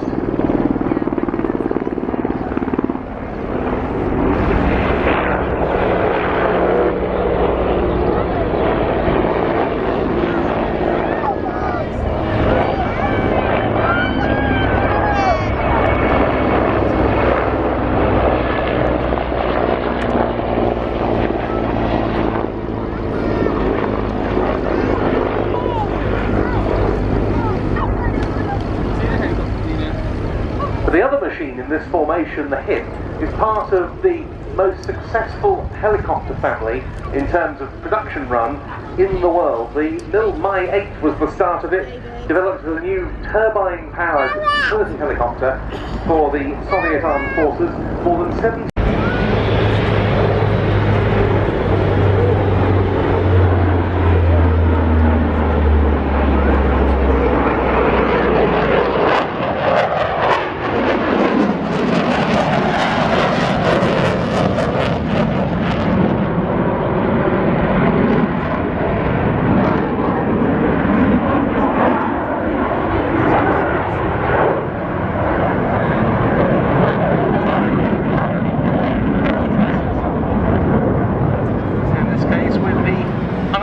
aircraft, being a relatively slow mover, it's possible for them to get in contact with it very quickly. And here we see the two Typhoons closing on that aircraft, carrying in-flight intercept procedures with them, just in case they are intercepted, such as we see here. Within those procedures, there are a number of things which show what will happen if you are intercepted. In this instance, the fighter pulls up alongside the cockpit of the C-130 and will waggle the wings to say follow me. A slow turn will mean that you are to turn in this direction, and then on the tip tank or the wing tanks of these aircraft, it will state very clearly that you are to contact VHF guard on 121.5. And that is the primary frequency for the two aircraft now talking to each other.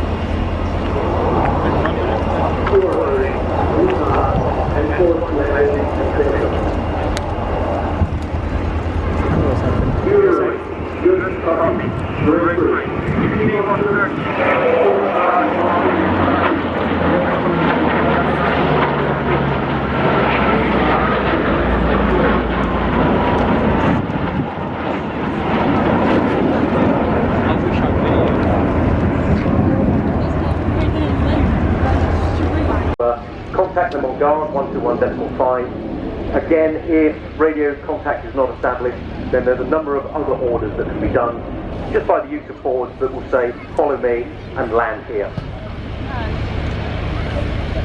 Obviously with the minimum speed, the minimum controllable speed of a Typhoon of around 120, 130 knots, quite incompatible with some of the lighter GA aircraft that may well be just flying at 80 or 90 knots. Well, the QRA mission has been successful. The Hercules has been ordered to land here at Fairford, and that it's now doing. The Typhoons, however, keeping a close watch on it, flying, as we can see here, at slow speed to cover the Hercules landing.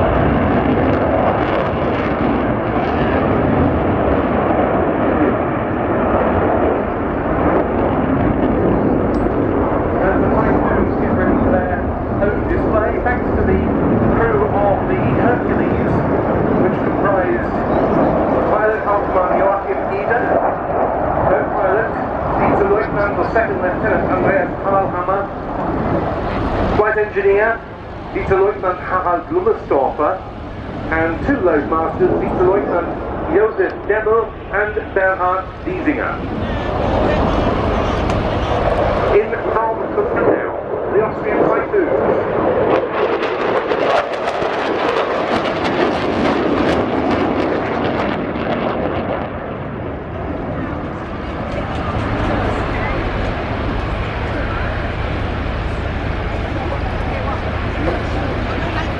These aircraft both come from the second Staffel or squadron of what's known as the Überwachungsgeschwader, the surveillance wing of the Austrian Air Force.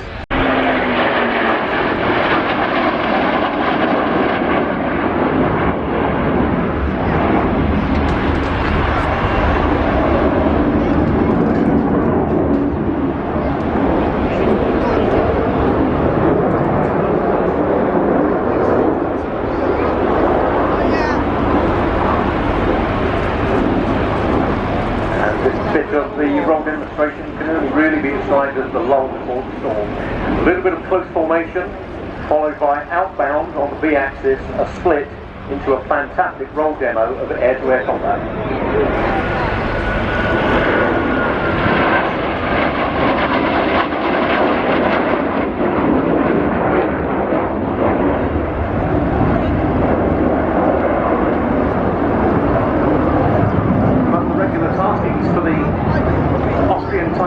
Policing the airspace around the World Economic Forum at Davos, which they undertake in collaboration with the Swiss Air Force's FA-18 Hornets, one of which we'll be seeing towards the end of the show. Both the Hornets and the Typhoons, for that purpose, would definitely be wearing what we see them sporting on the tip tanks today for this display, that legend that Mark mentioned, call 121.5.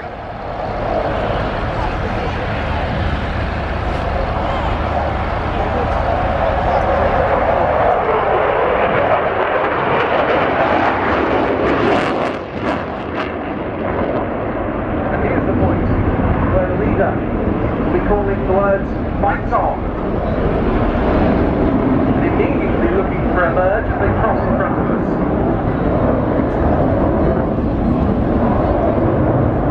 We're away into what's known as a two-circle flight. So-called two-circle flight because each aircraft is describing a different circle around the sky by turning in opposite directions. Coming head-to-head, the tally calls were made to ensure that both pilots can see each other. At this point, a radar lock would be followed by a heat-seeking missile, possibly even a head-on guns attack.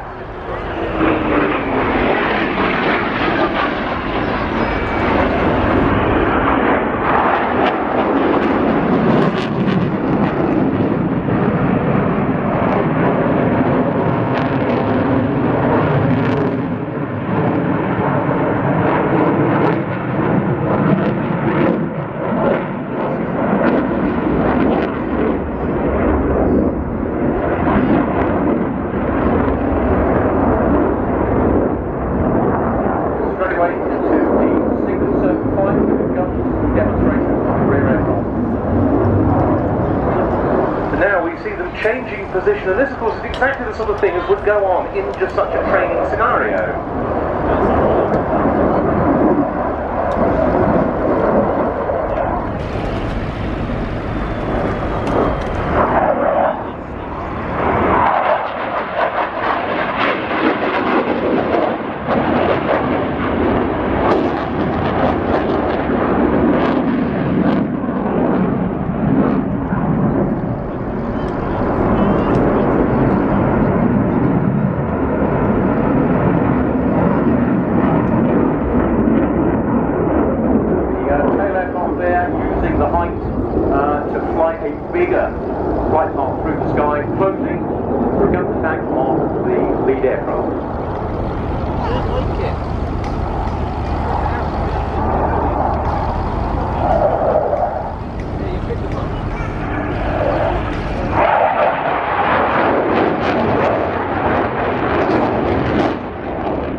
There, the left-hand aircraft, as you look at it, accelerating to 450 knots, about to use 9G to come around the corner. The second aircraft on the right-hand side, slowing to 150 knots for a min-radius turn.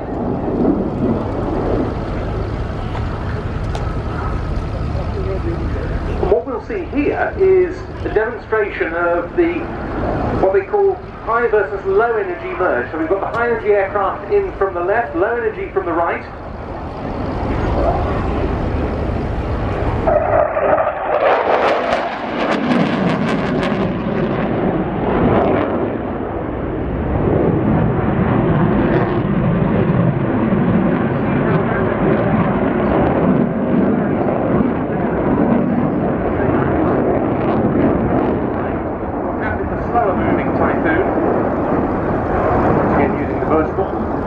Aircraft accelerating with full reheat.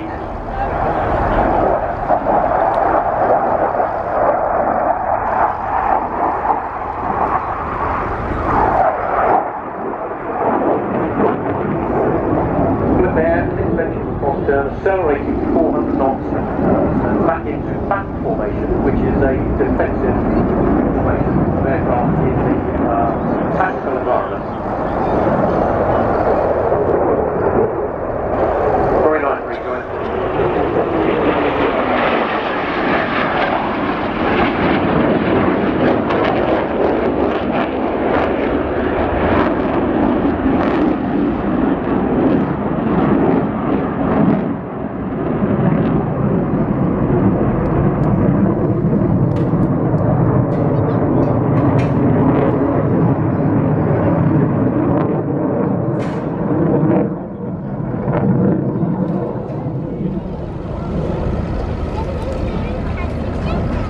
They may well be quite low on fuel after such a vigorous bout of mock combat.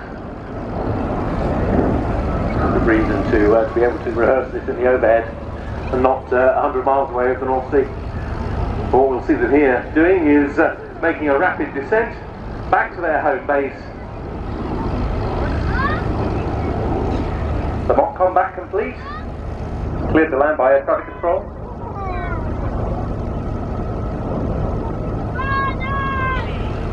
A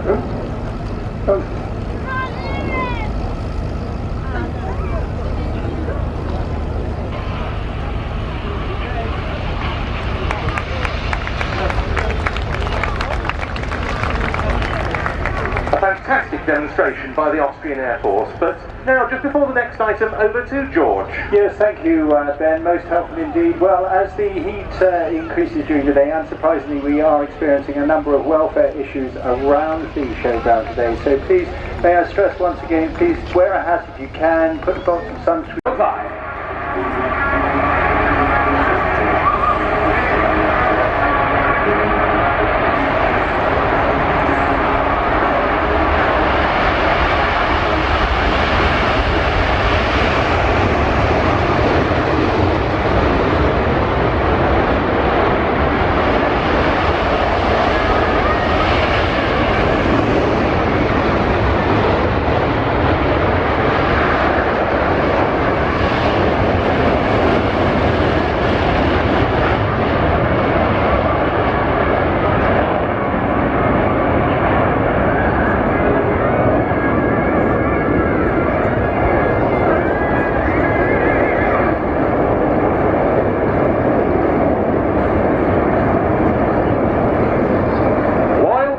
Are checking up the weather and the smoke system in the sky. Let me introduce you our team.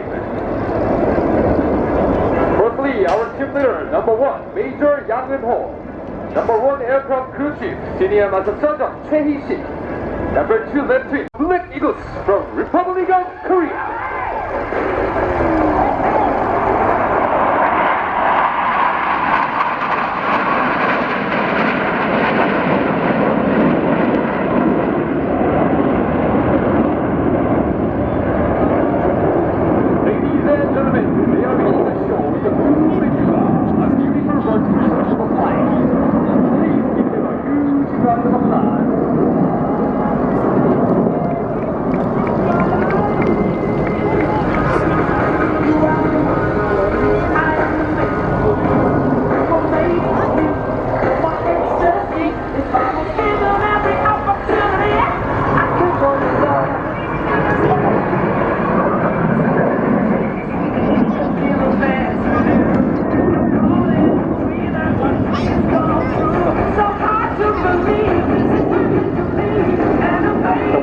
From the Canada formation, take your rope out, lifting into the sky, and feel into space. Now on your right, they are from the Canada formation, just like an eagle, spreading out its wings and soaring up into the sky. On your right, the Canada formation.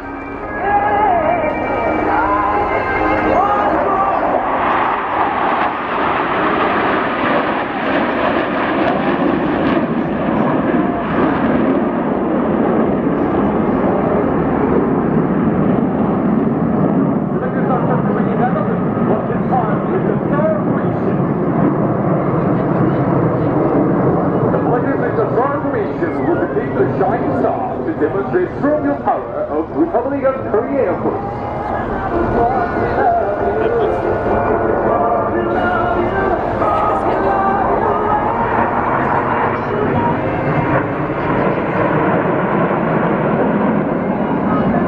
Please go attention to the US-6 K-40 Award. The flaggers represent Republic of Korea Air Force lifting into space to protect world peace and prosperity.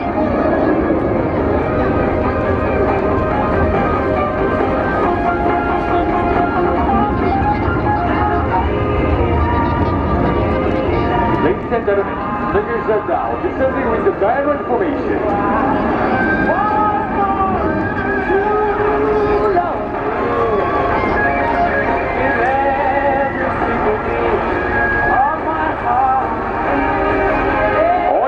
Diamond formation. Please welcome them with a huge round of applause.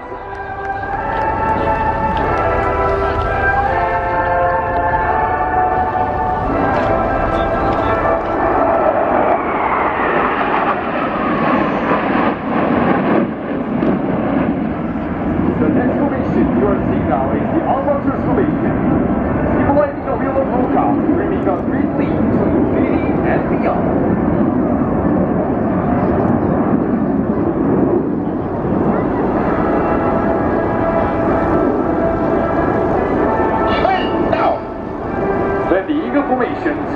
bravery and strength. The formation will spread its wings as it flies by.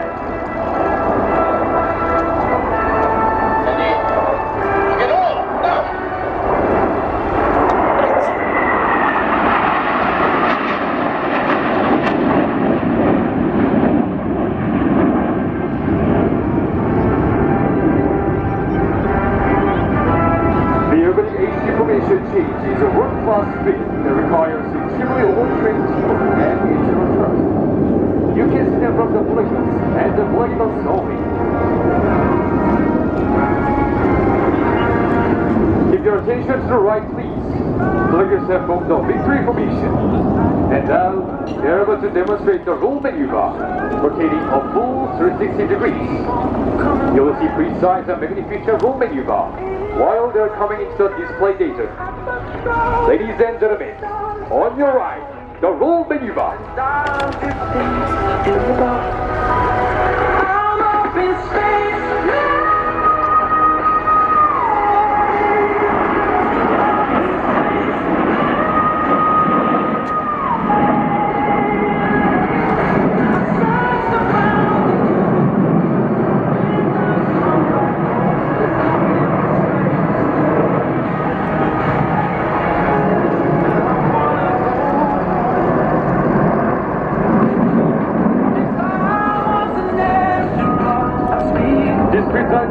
Requires pilots to have the spirit of teamwork, the core value of blackness, and power of Korean Air Force.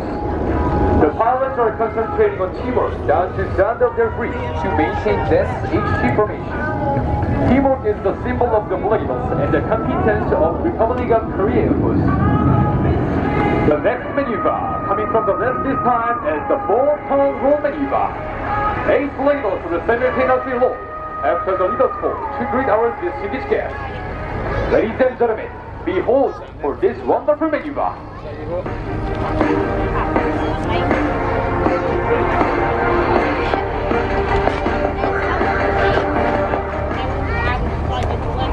Order, now!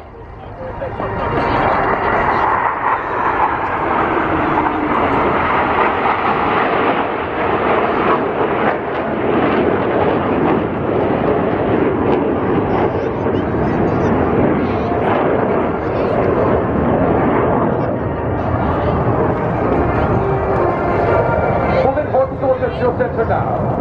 Only the speed of harmony, elite pilots, cutting-edge aircraft, and the blankets drive things.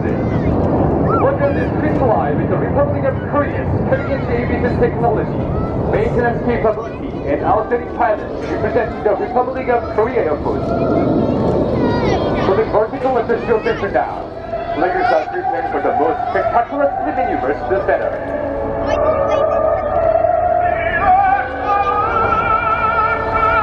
Attention to the show center now, please. The most beloved maneuver will be taking place.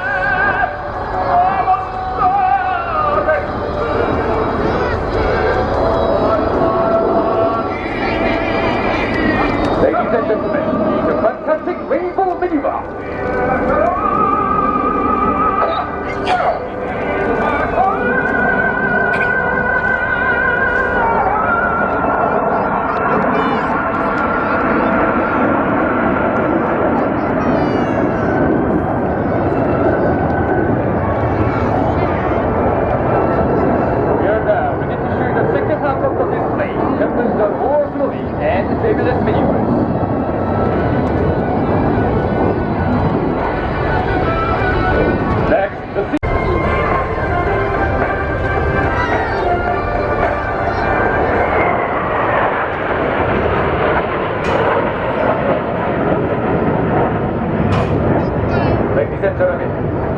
Are now ready to bring you a hot touch menu.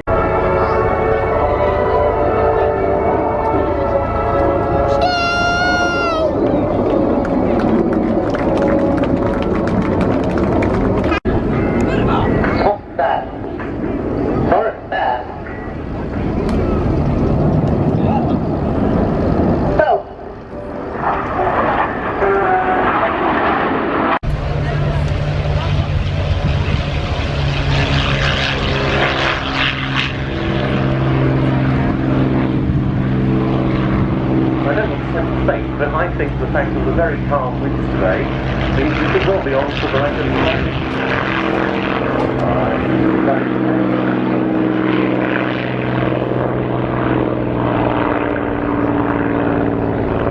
As I say, the BBMF next at 1 on the bill. And after them we've got running through to the end of the display the Czech Air Force Sokol, the Royal Air Force Typhoon, the French Air Force Mustang X-Ray team of DC-21, new to RIAT this year, the Royal Air Force F-35 Lightning, the Belgian Air Component F-16, the Hungarian Air Force Gripen, the Irish Air Corps Silver Swallows, the Italian Air Force T-346,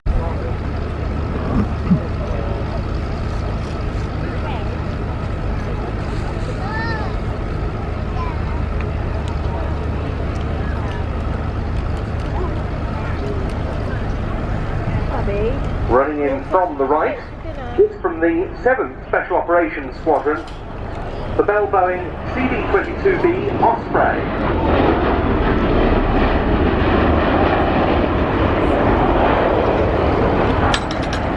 Now this of course is a tilt rotor aircraft. And in this case, the capacity of the Osprey means it can transport 24 combat troops inside the fuselage, as well as, or instead of that, 20,000 pounds of internally stored or 15,000 pounds of external cargo. And of course, you can see from the large nose probe, it's air-to-air refueling capable. A collaborative effort between Boeing and Bell. Boeing builds the fuselage and all the subsystems, it provides the digital avionics and the fly-by-wire control systems. Bell provides the wing, the transmissions, the empennage, the rotor systems and the engine installation. The raison d'etre of the CD-22B, which is the version in US Air Force Special Operations Command service, is long-range missions in support of that command's objectives. So it infiltrates forces into theatre, resupplies them while they're there, and then exfiltrates them when the operation is at an end. This aircraft has a combat radius of 500 nautical miles with one internal auxiliary fuel tank, but it can air-to-air refuel from MC-130 Hercules, another of which we've got in the static park here, to give the Osprey a range of more than 2,000 nautical miles and an endurance of up to 5 hours.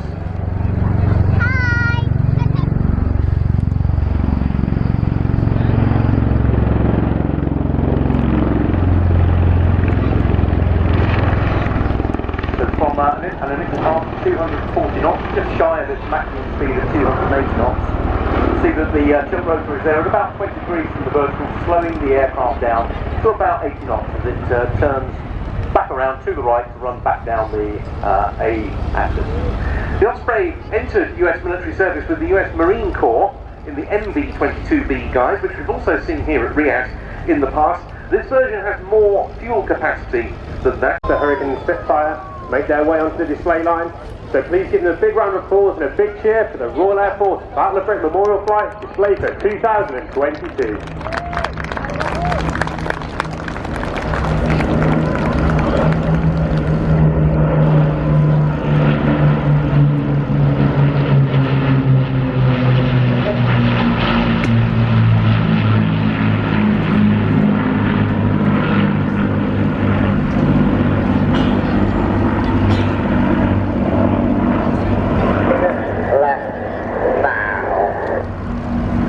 They hear the voice of Flight Lieutenant Seb Davey, the captain of the Lancaster today, instructing the formation to come left, and they're going to be performing a 270-degree turn, which then will push them out onto a crowd right 45-degree angle, allowing the fighters to break off and initiate the first part of the fighter display.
So we hear the Lancaster calling for break, break, go, which initiates the breakup of the formation and the start of the next part of today's display.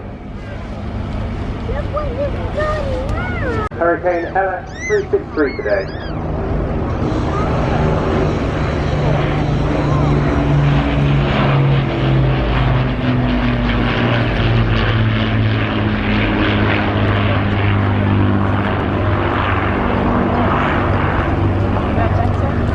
Ladies and gentlemen, I'm sure you'll agree that kept very busy, looking up 5 different aircraft types and several different marks. So please give a big round of applause as we welcome Squadron Leader Mark Long to the display line.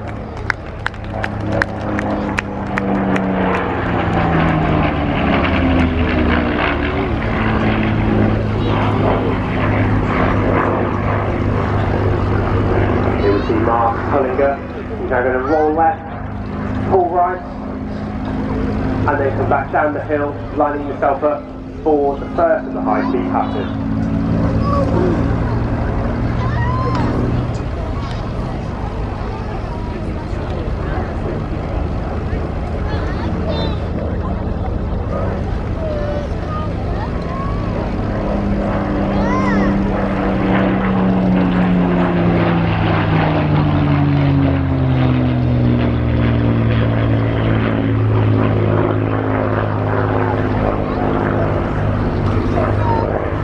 Police guard.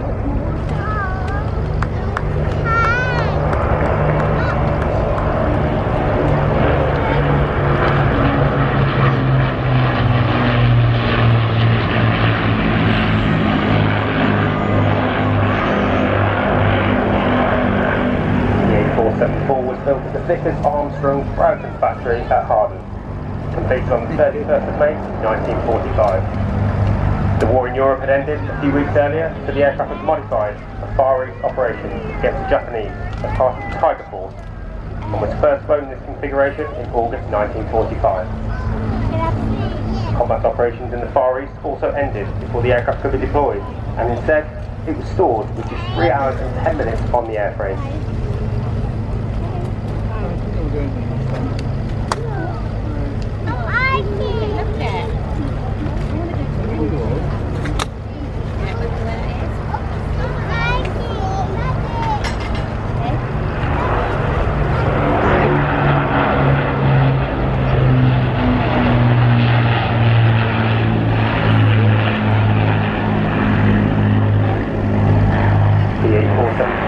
Painted on its port side, Lancaster B11 Whiskey 5005, or better known, Leader, who have given their lives in the service of the Royal Air Force. Please get your cameras ready, give a big cheer for the Royal Air Force Battle of Britain Memorial Flight display for 2022 and our incredible Lancaster BA474.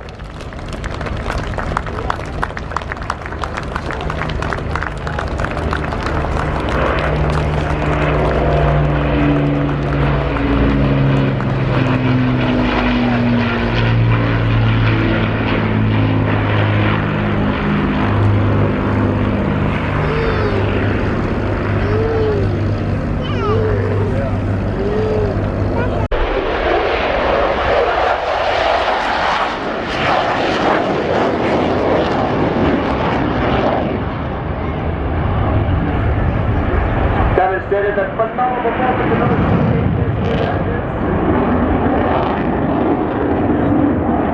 and it drives it from 4 degrees north up, 6 degrees north down Barrow Road.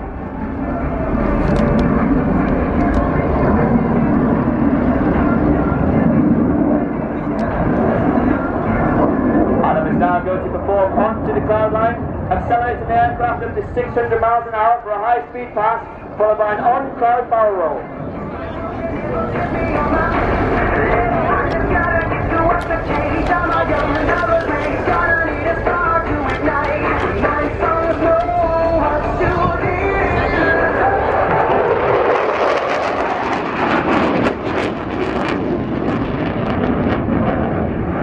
Reheating gauge Hannibal sustained a crushing 9G turn to point the aircraft back towards the crowd, converting his energy into a large barrel roll towards us.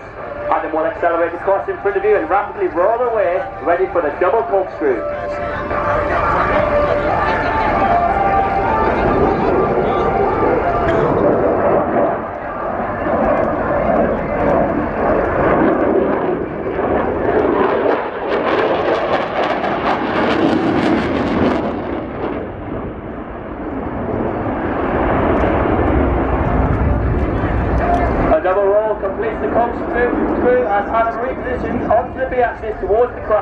You conduct a 360-degree aileron roll before pulling up into the loop.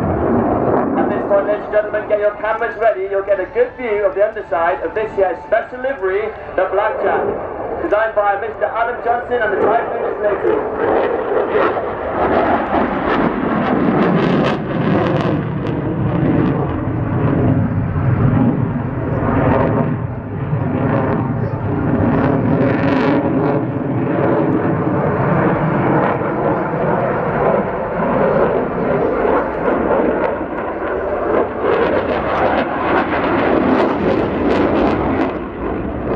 Accelerating out of the loop back towards you and embrace all the way. Roll through 630 degrees. Look to line up down the crowd and will roll inverted initially and then snap into a high edge pass at the crowd centre. This will be an excellent topside sport opportunity to get your cameras ready from the left.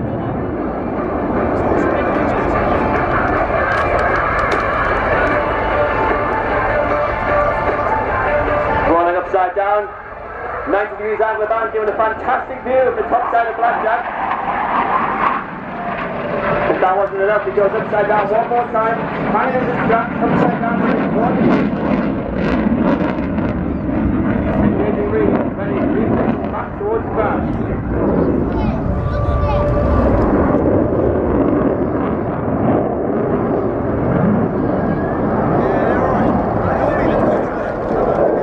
Painful maneuver for Adam today is outside turn as he rolls upside down, pushing minus 3G. The blood will be rushing to his head. It's an extremely uncomfortable scenario.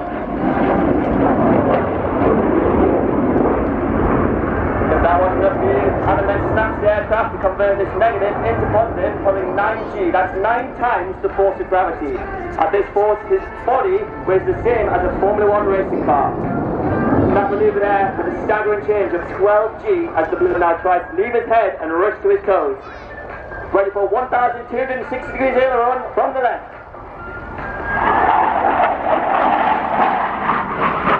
Again followed by another minus 3G push into the negative G, half Cuban with a roll. Right in the reed. The moisture venting from the fin there is actually fuel under the pressure from the fuel tanks. Pulling back through at 3,200 feet, accelerating 600 knots from the right, Adam's going to present another high-speed pass into a 9G massive barrel roll.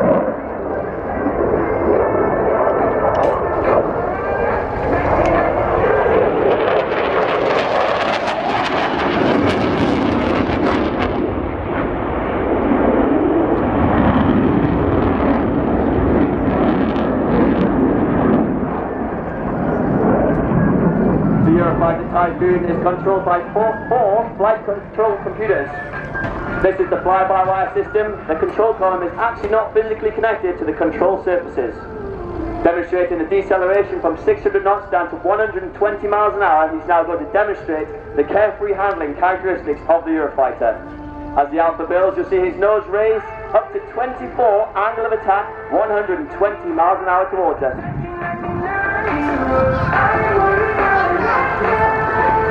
Just before it gets too noisy, he's about to light the reach on his 2EJ200 and climb vertically straight into a loop.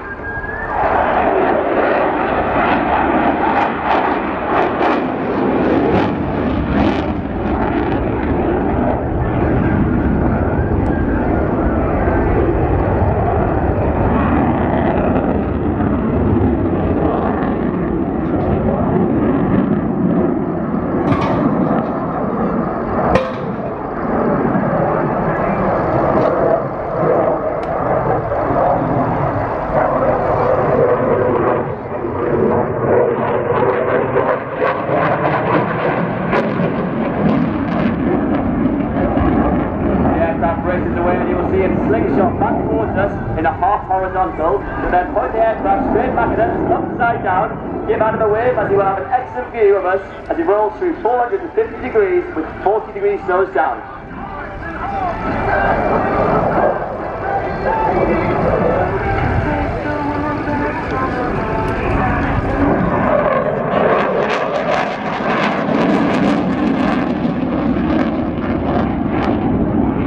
Out of the half horizontal, Adam will reposition and slow down for what we call the dirty barrel roll.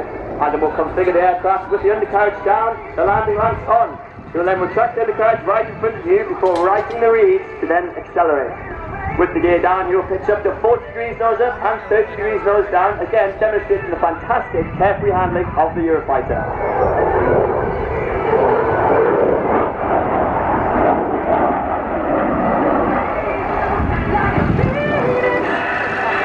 Landing gear selected up, the lights go out. Looking for up, up, up, lights out.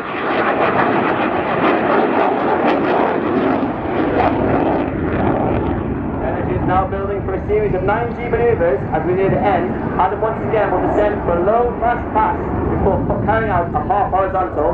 From the left, descend into 100 feet and accelerate into in excess of 600 miles an hour.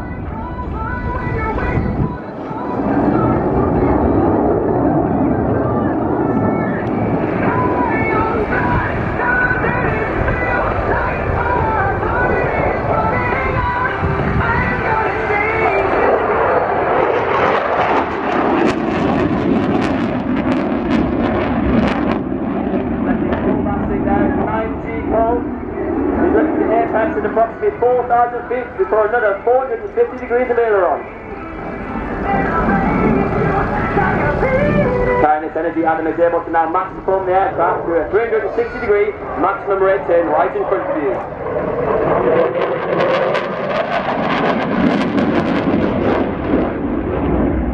The G-force on Adam's body at this point is so quick that he can't physically lift his arms.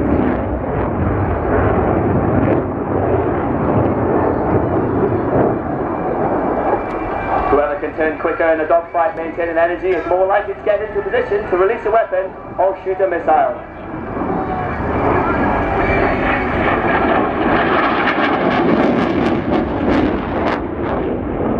After a grueling max rate turn, Adam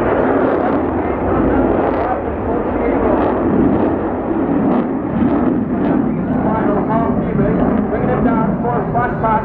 500 knots, Adam will fly the length of the crowd line before braking for his display finish.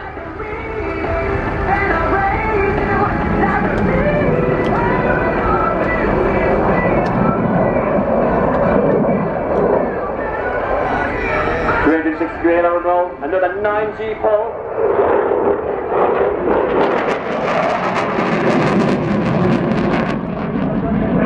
Fantastic roll.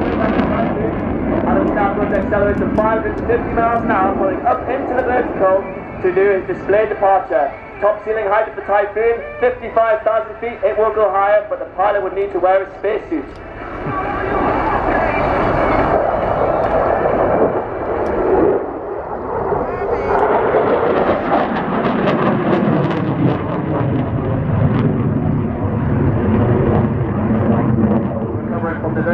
He's now going to descend to 100 feet for a final pass before doing his half cubic to land.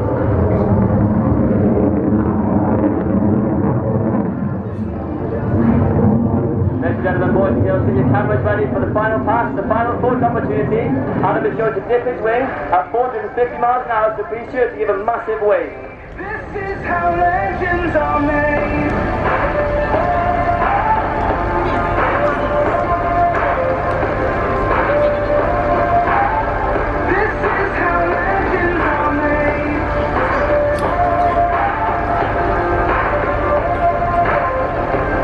Gentlemen, Flight Lieutenant Adam O'Hare. Reaching the end of the runway, Adam will select idle power, waiting 6 seconds before pitching up to 70 degrees nose up. Priming the air brake, he will now roll through 360 degrees, stopping inverted, pulling through at 3,500 feet, looking to achieve 40 degrees nose down before engaging the landing gear. Look out for the landing lamps and the gear down. He's about to receive his clearance to land.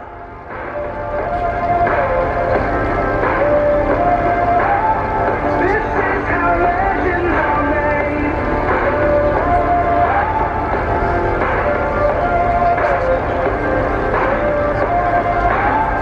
This is how legends are made.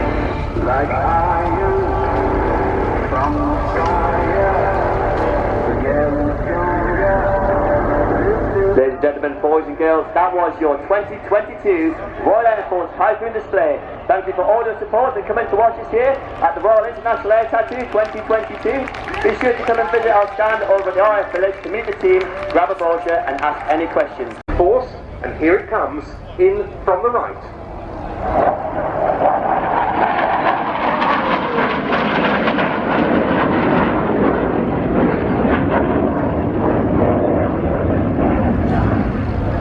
.207 trains all British F-35 pilots, both Air Force and Navy, before sending them off to the front line.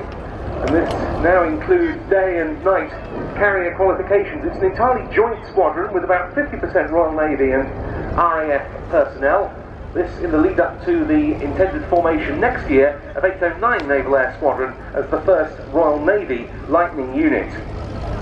Yeah, I was at Marham last week and was really privileged to see how a joint squadron operates. You would have RAF pilots being strapped in by Royal Naval engineers.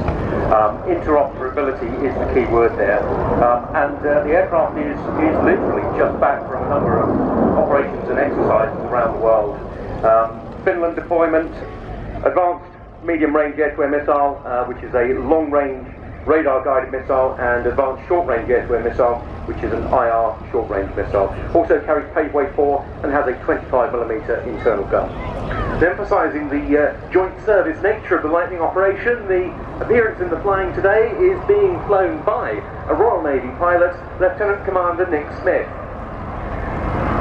It was in March this year that F-35Bs of the RAF joined NATO's enhanced vigilance patrols for the first time, with aircraft from Marham joining Typhoons in this mission.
Here is because it is a hovering asset, it is clear to the 150-metre line. It doesn't have to put spiking Falcon.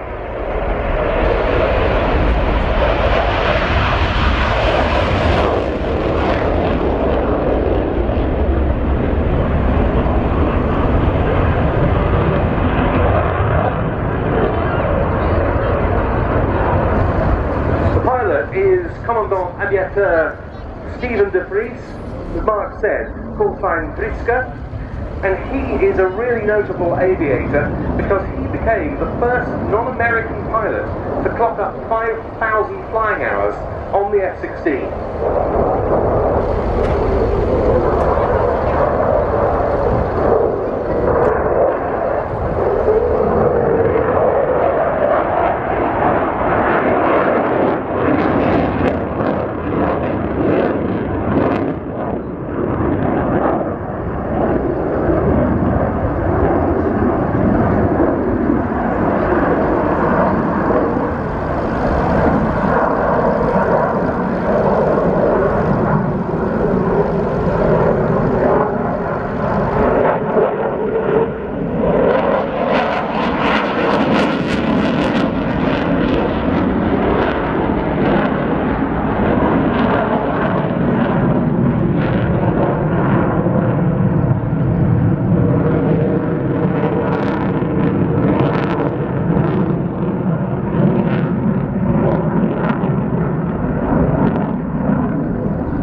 aircraft.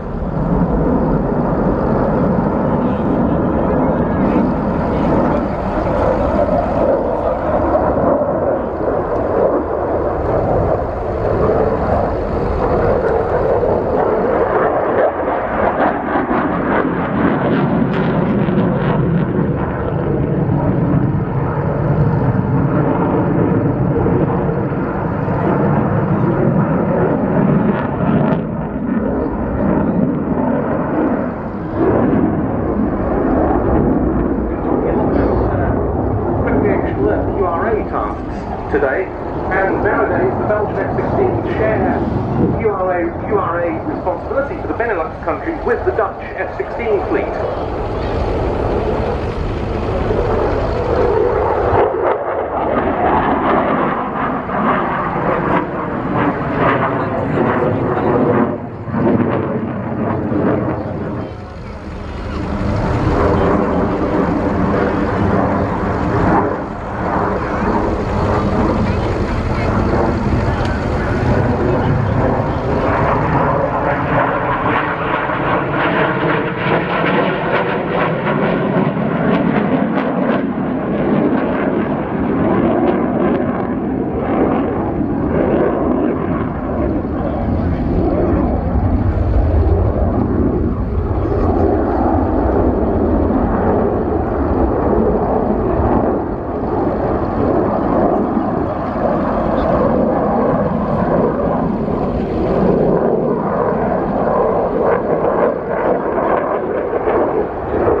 There of a minimum radius turn, starting and completing all the way through at 300 knots, accelerating now to reposition all the way wrong.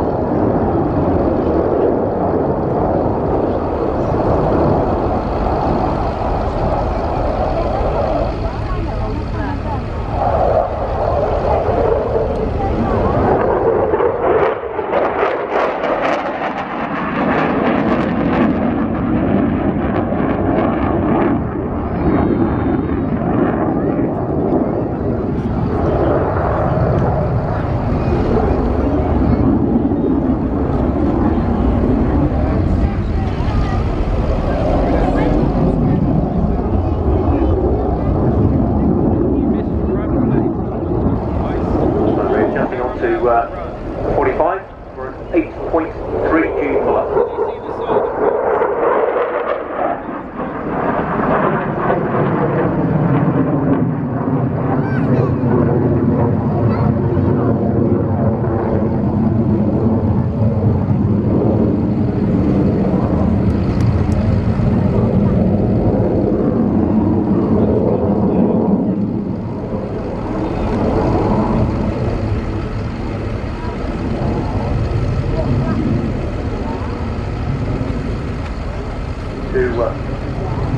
Into three spirals, repositioning temporarily on the A-axis, preparing the aircraft for a barrel run.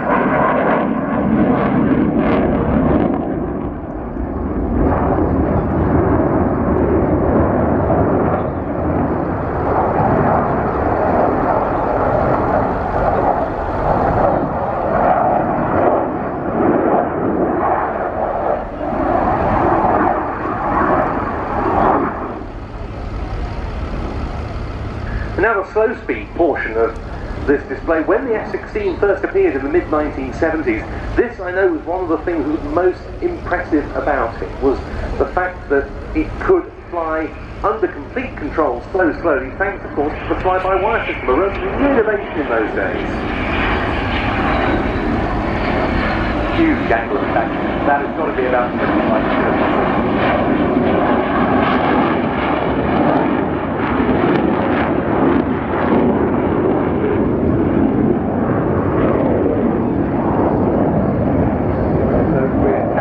big enough lenses rear side control surfaces, you'll see them moving constantly. Fly-by-wire system.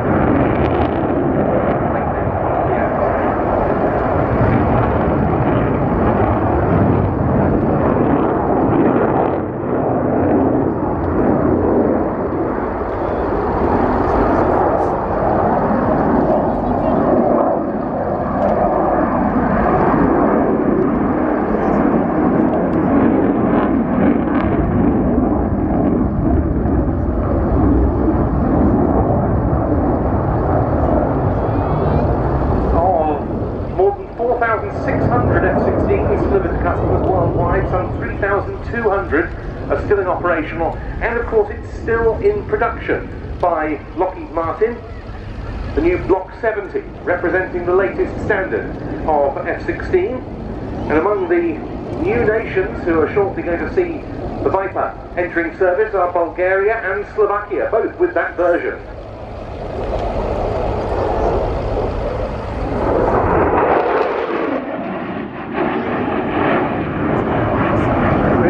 There of the length of the runway here, the high-speed party had to count readings to make things a matter of time.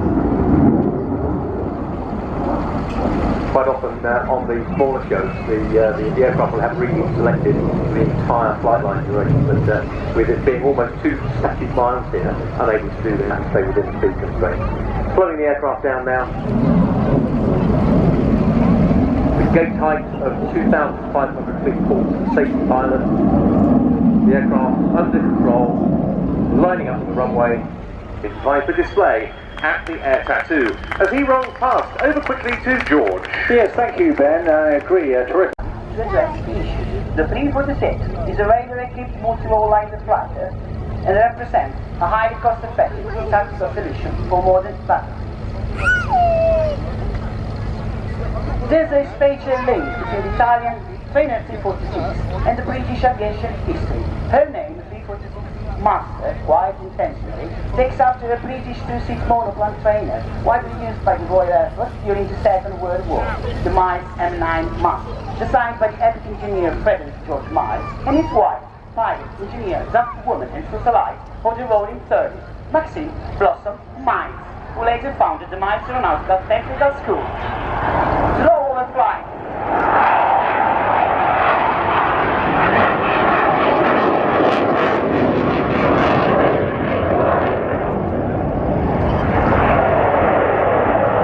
And then pilot push the thrust lever from idle 2 inches forward to spool up and perform a minimum radius turn, 45 degrees nose down, to pick up speed and go to full circle.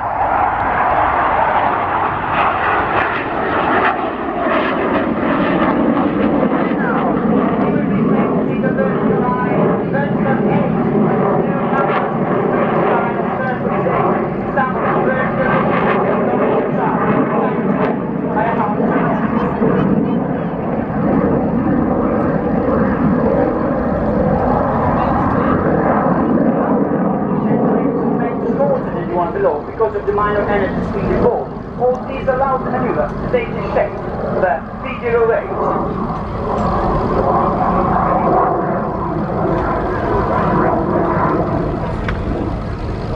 That's what the P08, so much more uncomfortable asset, and it is neither an upside turn in which the pilot undergoes a minus 3G load faster.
come up against negative G load in neutral flight and positive wind.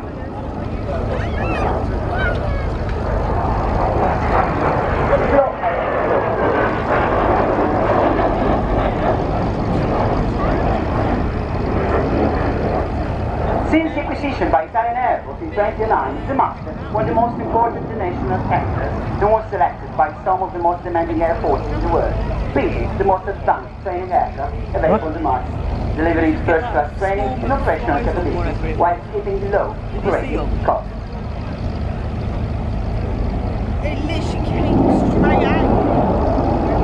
Gaining the center again to climb for a series of high alpha rolls and a backward turning.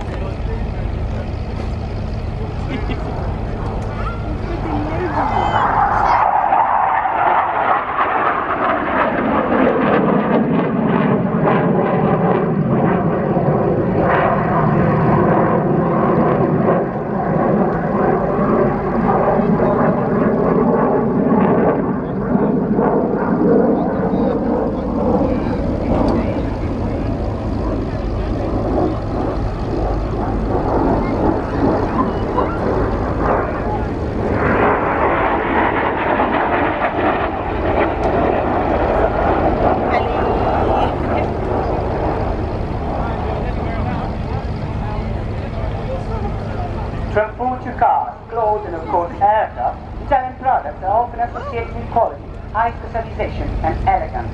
The made in Italy label recalls famous Italian brands, often connected with the concept of luxury and design. The designer is no exception.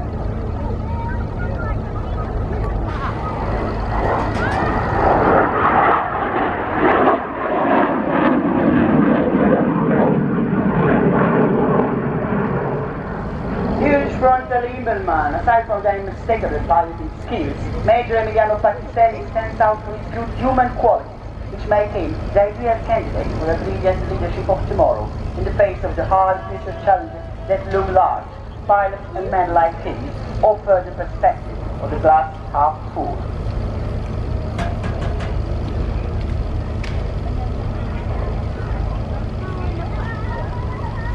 After the last verticalization, that but your three contributions to today's show, and as the T-346 comes into land, it's over to the Swiss Air Force to conclude the flying display.